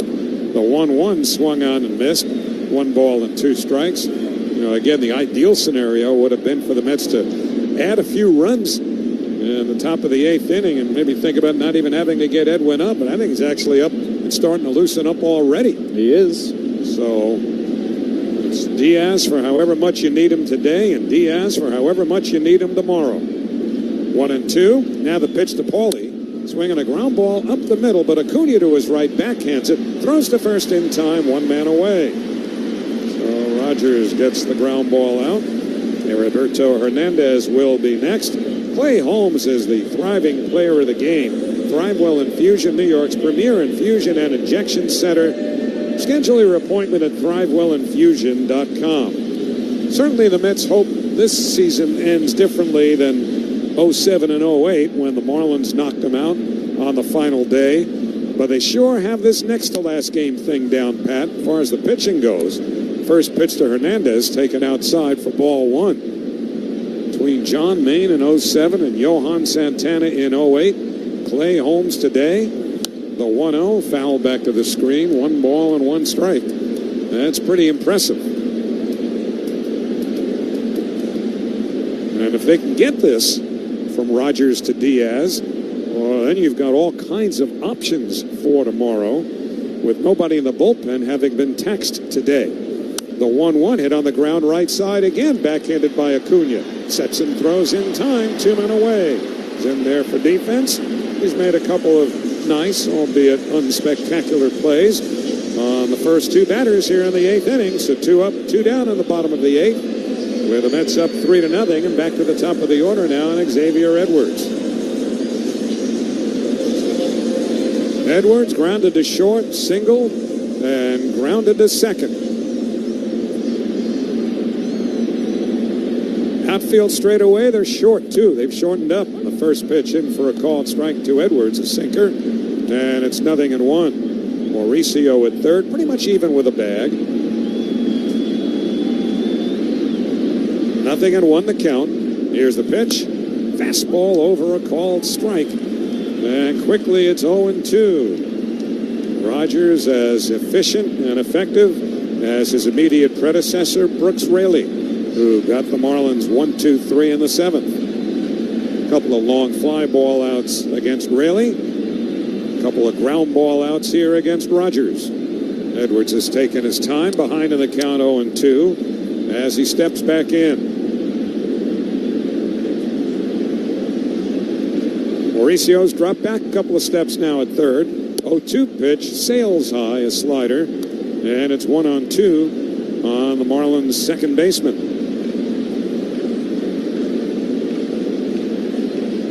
Rogers works from the third base side of the rubber. Comes set. 1-2 pitch, swung on and missed, strike 3. Got him with a slider. Side retired. 1-2-3-8 for Rogers, and at the end of 8, it's the Mets 3, the Marlins nothing. Take a hack at guessing which baseball player or manager said the following. I really don't know what to say. I'm just so happy I gave something these people cheer. We all did. I mean, it was a great game. Both teams played incredible. It was a great game. That's Mike Piazza after he hit an 8th inning go-ahead home run in the first New York Mets home game after 9/11. Hear moments like this and more on the MLB app and MLB.com. Let's see if we can figure out the following baseball slang term. Today's phrase is Oppo Taco. Do you know what it means?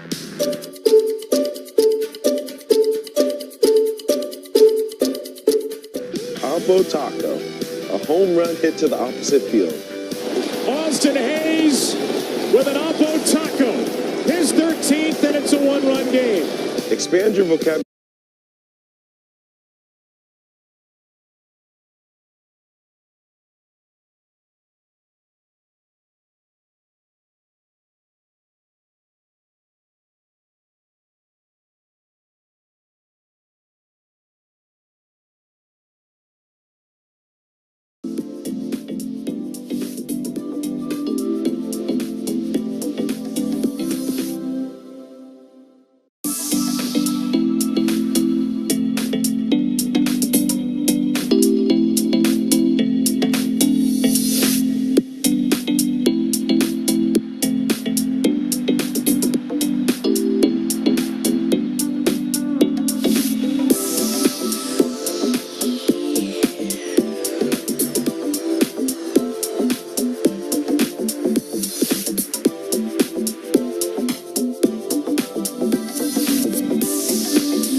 Against him in the past in 4 games in which Soriano's faced the Mets. He's given up 10 earned runs in 7 innings. And again, the Mets will try to spread this 3-0 lead out. Alvarez leads off, bottom third of the order. Soriano, the 5th Miami pitcher today. And the first pitch to Francisco is right down the middle. A fastball for a called strike. It's 0-1. So Diaz remains up in the bullpen, and he's always been a guy who can get ready 1-2-3 anyhow. He was loosening up while Rogers was pitching in the bottom of the 8th inning.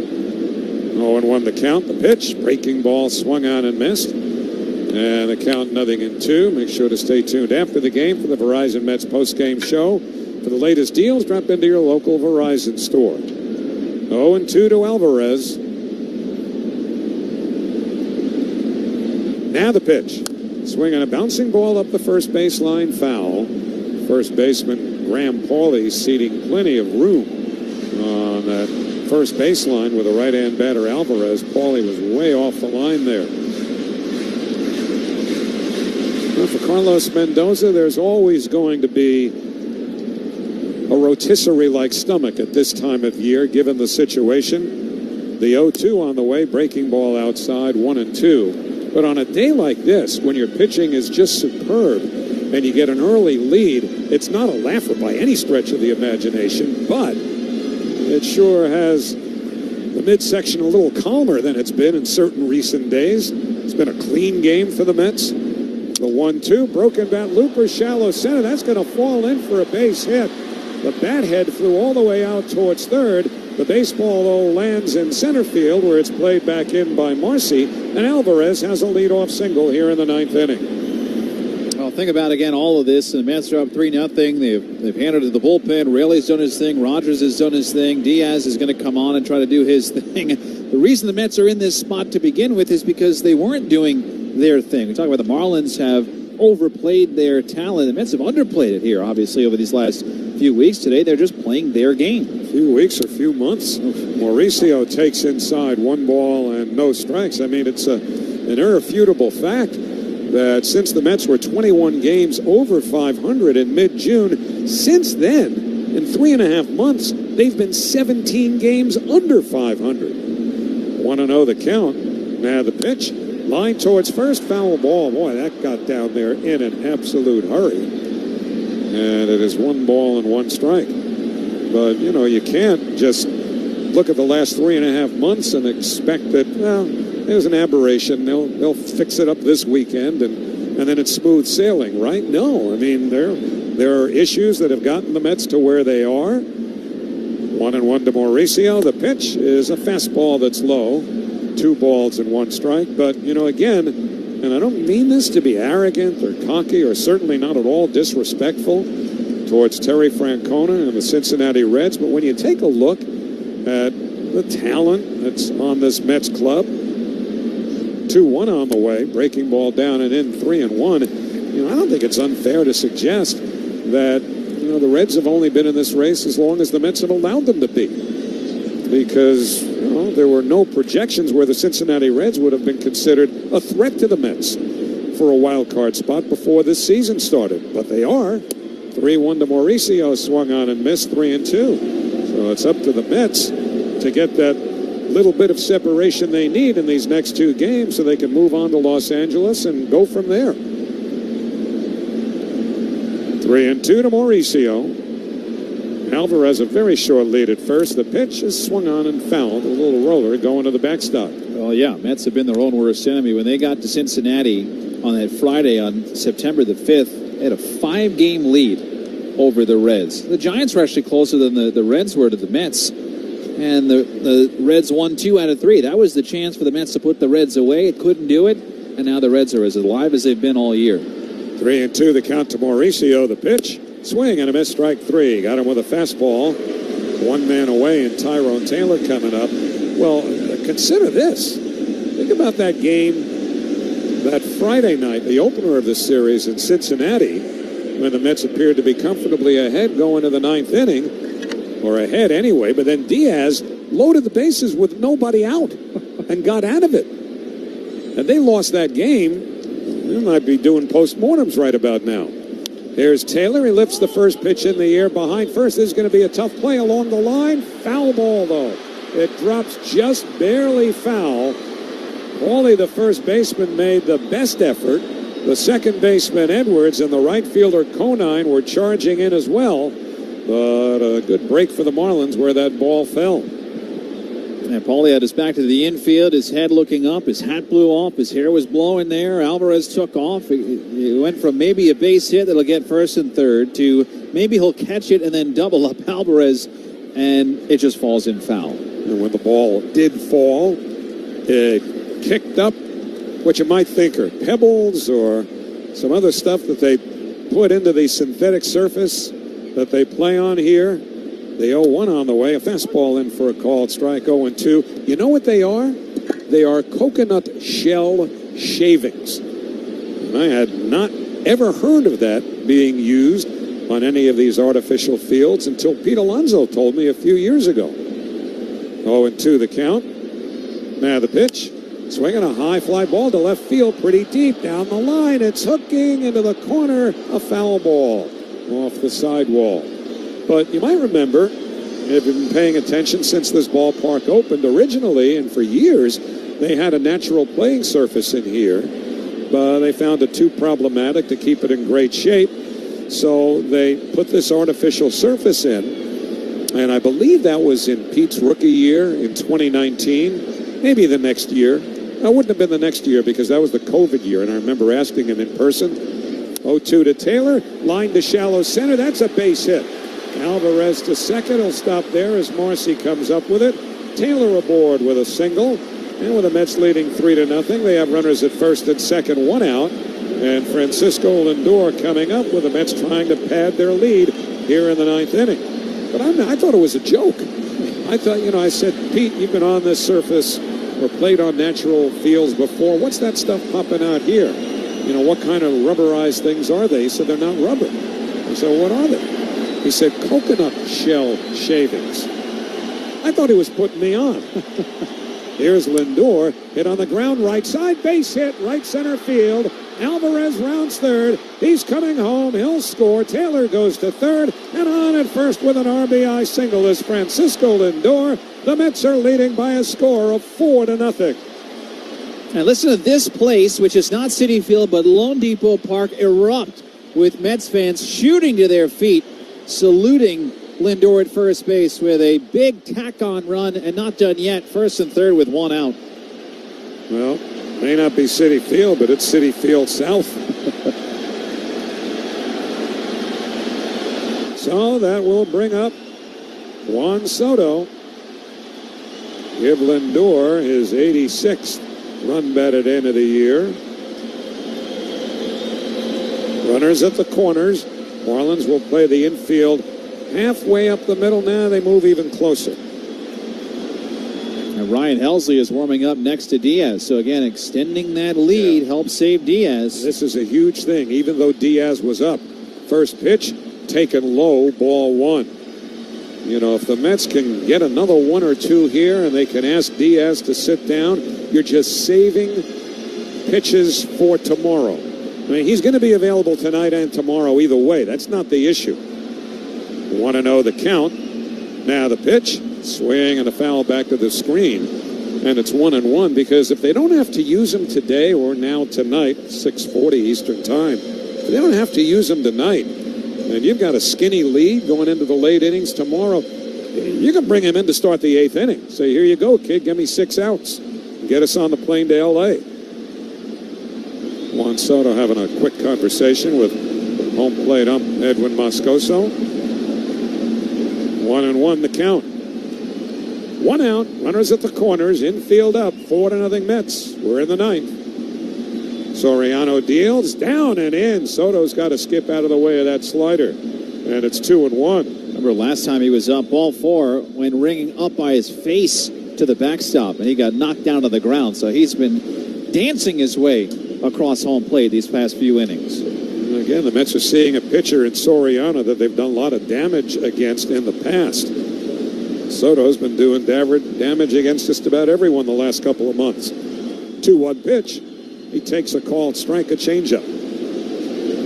So 2-2 to Soto, with Pete Alonso has had the big offensive game. Waiting on deck.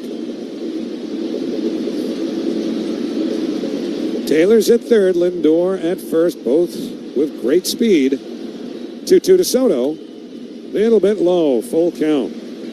Let's see if they run Lindor here on 3-2. Antoine Richardson, the first base coach, leans in to have a word with him. The right-hander Soriano with his back to Lindor. Looking at Taylor at third. Lindor stretches the lead out. 3-2 to Soto. Lindor's running the pitch down and in, goes to the backstop. It's ball 4, and here comes Taylor down the line to score without a throw. A walk, a wild pitch, and it's 5-0 New York. That was a give-up, too, by Soriano, the pitcher, who is frustrated. He just threw ball 4 so wildly. He didn't even break toward home plate for a potential play there. And Taylor's speed, Soriano has not been a good match for the Mets. Or at least that's the way the Marlins see it. He's been a great match for the Mets, the way the Mets see it. Soto, that's 126 walks now, which is single-season record for the Mets. He just surpassed John Allroot's 125 from 1999. So Soto officially the best eye in a single season the Mets have ever had. And that was also the year that John Allroot hit .354, which broke Cleon Jones's franchise record, which he set in 1969 for the highest batting average in one season. Allroot still holds that record. And with a powwow on the mound, chaired by pitching coach Daniel Moskos, Once again, Edwin Moscoso, the home plate umpire, goes out to the mound to break it up. So Diaz is still standing in the Mets bullpen. Helsley is up. Yeah, this counts as an up for Diaz, yada, yada, yada. But they just as soon not have to get him into this game now that it's 5-0. And still only one out with runners at first and second here in the 9th inning. So here's Alonso. I mean, that could come in huge handy tomorrow. First pitch, swung on and missed a slider, 0-1. Especially because Diaz, most recently, when I say most recently, really it's pretty much all year, save for a hiccup here or there. The 0-1, in for a called strike, 0-2. He's not been quite what he was in 2022 because probably no Met reliever ever will again. This season was that good, but he has been great all year. 0-2, runners bouncing around. The pitch, fastball in there, strike 3 called. Both Lindor at second and Soto from first were making little moves as though they might try to steal or pull off a double steal. But Alonso looked at strike 3, and the catcher, Liam Hicks, came up ready to throw, but both runners back to their bags. And so with 2 out, it'll bring up Brandon Nimmo, who's 1 for 4, singled, stole a base, and then struck out the next 3 times. Diaz is still up. He'll certainly stay ready. First pitch to Nimmo. A little bit low, 1 ball and no strikes. If Helsley starts the 9th inning, then Diaz will certainly be ready and more than just on call, especially because he's gotten hot. 1-0. Now the pitch. In for a called strike, the slider. And it's 1-1. And for the Mets to be able to shorten their bullpen for tomorrow would be a huge thing. Norby deep at third. 1-1 pitch. Nimmo takes outside. Ball 2. And again, the Mets have not named their starter for tomorrow. But with a great outing by Holmes today, single innings by Raley and Rogers, you got Minaya, you've got Peterson. 2-1 the count. The pitch. Down and in. Ball 3. Just as today was all hands on deck, with tomorrow's game having significance regardless of what happens later in Milwaukee, the Mets will exhaust every option and avenue tomorrow. 3-1 to Nimmo. Now the pitch. Down and in. Ball 4. Boy, Soriano absolutely struggling here through what has been only 2/3 of an inning, not even a full one, and he's thrown 31 pitches. So that loads the bases for Starling Marte. And there are 2 outs here, so an inning for him is almost toward the end, but if Marte can clip him, find a gap, or put one over the fence, they can put this thing away. He puts one over the fence, you can put Diaz in an Uber, get him back to the hotel. Here's Marte, and he takes the first pitch changeup for a called strike, 0-1. 5-0 New York now, with the Reds and Brewers starting in less than a half hour in Milwaukee. 0-1 to Marte. Here's the pitch. Swing and a foul back to the screen, and it's no balls and 2 strikes. Marte, the designated hitter today, has gone 0 for 4, so he is 0 for his last 10 following a 10-game hitting streak. That's about hit the Marlins 8-1 and lead 5-0. Here's the 0-2 pitch. Low and away with a changeup. 1 ball and 2 strikes. Throws that changeup to both sides of the plate. But it's not all that often in the strike zone. He has thrown 34 pitches, says Soriano, struggling through this 9th inning, facing his 8th batter. 1-2 to Marte. Swinging a roller towards short, charged by Lopez. He's got it. Throws off balance in time. Side retired. But the Mets tack on. They score 2 runs. There were 3. They leave the bases loaded. And in the middle of the 9th inning, it's the Mets 5, the Marlins 0 on Odyssey Mets Radio, powered by the all-new Nissan Murano. Let's go Mets! At Hand and Stone, you get what you really need. Fewer messages and more massages. Right now, with a special introductory offer at just $79.95, you can disconnect and experience a restorative massage or a rejuvenating facial. When the digital world has you drained, let licensed experts help you restore. With over 600 Hand and Stone locations nationwide, relief is always nearby. Book your escape today at handandstone.com or just stop by your local spa. Hey, baseball fans. Now at Verizon, lock in our low price, plus free roaming included in Puerto Rico. Discover the best mofongo. Post that perfect sunset on La Isla and save big with Verizon while you do it. Switch and get 4 lines for just $30 per line. See? Just $30 per month with unlimited welcome with auto pay plus taxes and fees. Plus calls, texts, and data in Puerto Rico included, so you can use your phone sin problema. Stop by your New York Verizon store today. For unlimited welcome in times of congestion, unlimited 5G and 4G LTE may be temporarily slower than other traffic. Domestic data roaming at 2G speeds. By now, you should know I can't get my game day started without my mug of my favorite Bigelow tea. For me, it's that smooth Bigelow green tea that tastes great and keeps my voice in peak condition, especially in extra innings. And I definitely need the English tea time for that day game after a night game. No matter how hectic your day gets, grab your favorite Bigelow tea and take a moment just for you. Join the millions of Mets fans that make Bigelow #1 in New York. Bigelow tea, the official tea of Odyssey Mets Radio. Take the guesswork out of cooking, folks. The Chef IQ senses a must-have wireless cooking thermometer that eliminates under or overcooking chicken, fish, or steak. Order the newly released 3rd-generation Chef IQ Sense at chefiq.com. That's chefiq.com. You.com. Well, we go to the bottom of the 9th inning, and even with Ryan Helsley having been throwing with the objective that the Mets would widen their lead and save Diaz, with Diaz hot as well, Carlos Mendoza, even with a 5-run lead, said, you know what, the guy's up, he's hot, he's going with Diaz. And so Edwin Diaz will face Jacob Marcy to lead off, and he drills the first pitch foul down the right field line, and the count 0-1. Remember, the Marlins only have 1 hit. And that was a 2-out single in the 3rd by Xavier Edwards off of the starter, Clay Holmes, who went 6. Raley and Rogers, each scoreless innings. And the 0-1 rides high, a fastball, 1 ball and 1 strike. Rogers struck out 1 in pitching his perfect 8th inning. So it is a non-save situation for Diaz, but that means nothing.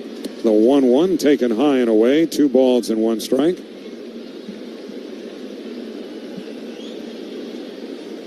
Marcy, Norby, and Hicks due up here in the 9th inning, but surely is an interesting decision, is it not, by Carlos with a 5-run lead? The 2-1 foul back to the screen, 2-2.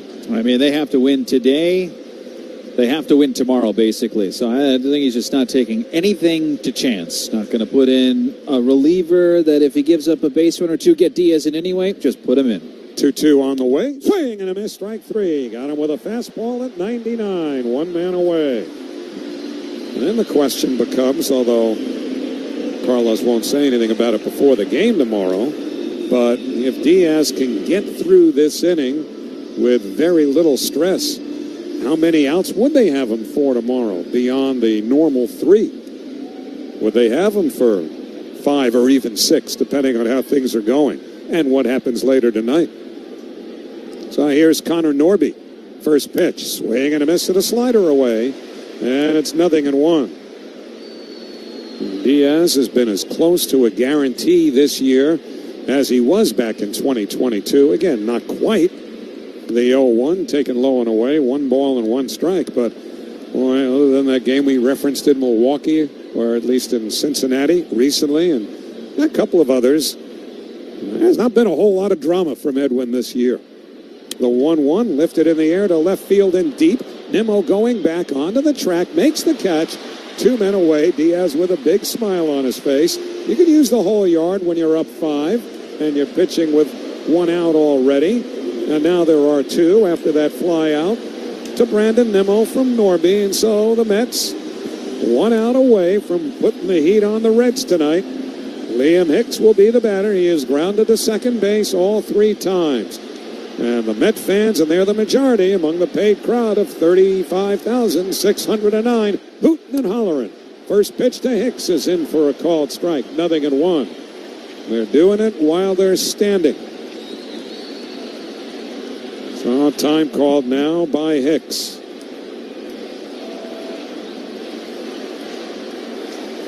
It was Maine in 07, Santana in 08. Holmes and 3 relievers today. They've got this next to last game of the year down pat. The 0-1 nicked him. He hit him in the elbow with a 100-mile-an-hour fastball. And Liam Hicks will go down to first with 2 men away. And Augustine Ramirez in the designated hitter spot coming up. So Diaz will try to shrug that off. Ramirez struck out against Brooks Raley as a pinch hitter in the 7th inning. Troy Johnston started the game as the DH. Went 0 for 2. First pitch, the runner goes. Pitch taken high and down to second on defensive indifference goes Hicks. So 1-0 on Augustine Ramirez. The 1-0 pitch, foul back this way underneath us. And it's 1 ball and 1 strike.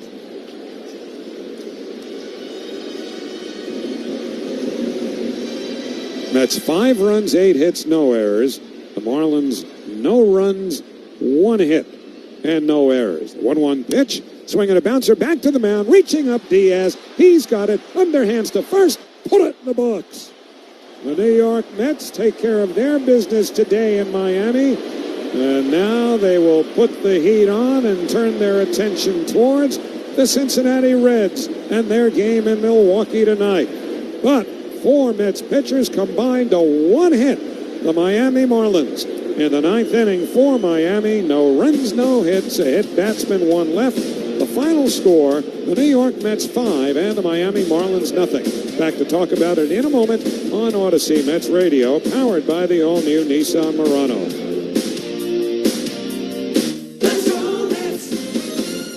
For over 25 years, Invesco QQQ has rethought the investing landscape by providing access to NASDAQ's 100 most innovative companies, all in one ETF. What's ahead for the next 25 years? Could it be flying cars, neural implants, electric planes?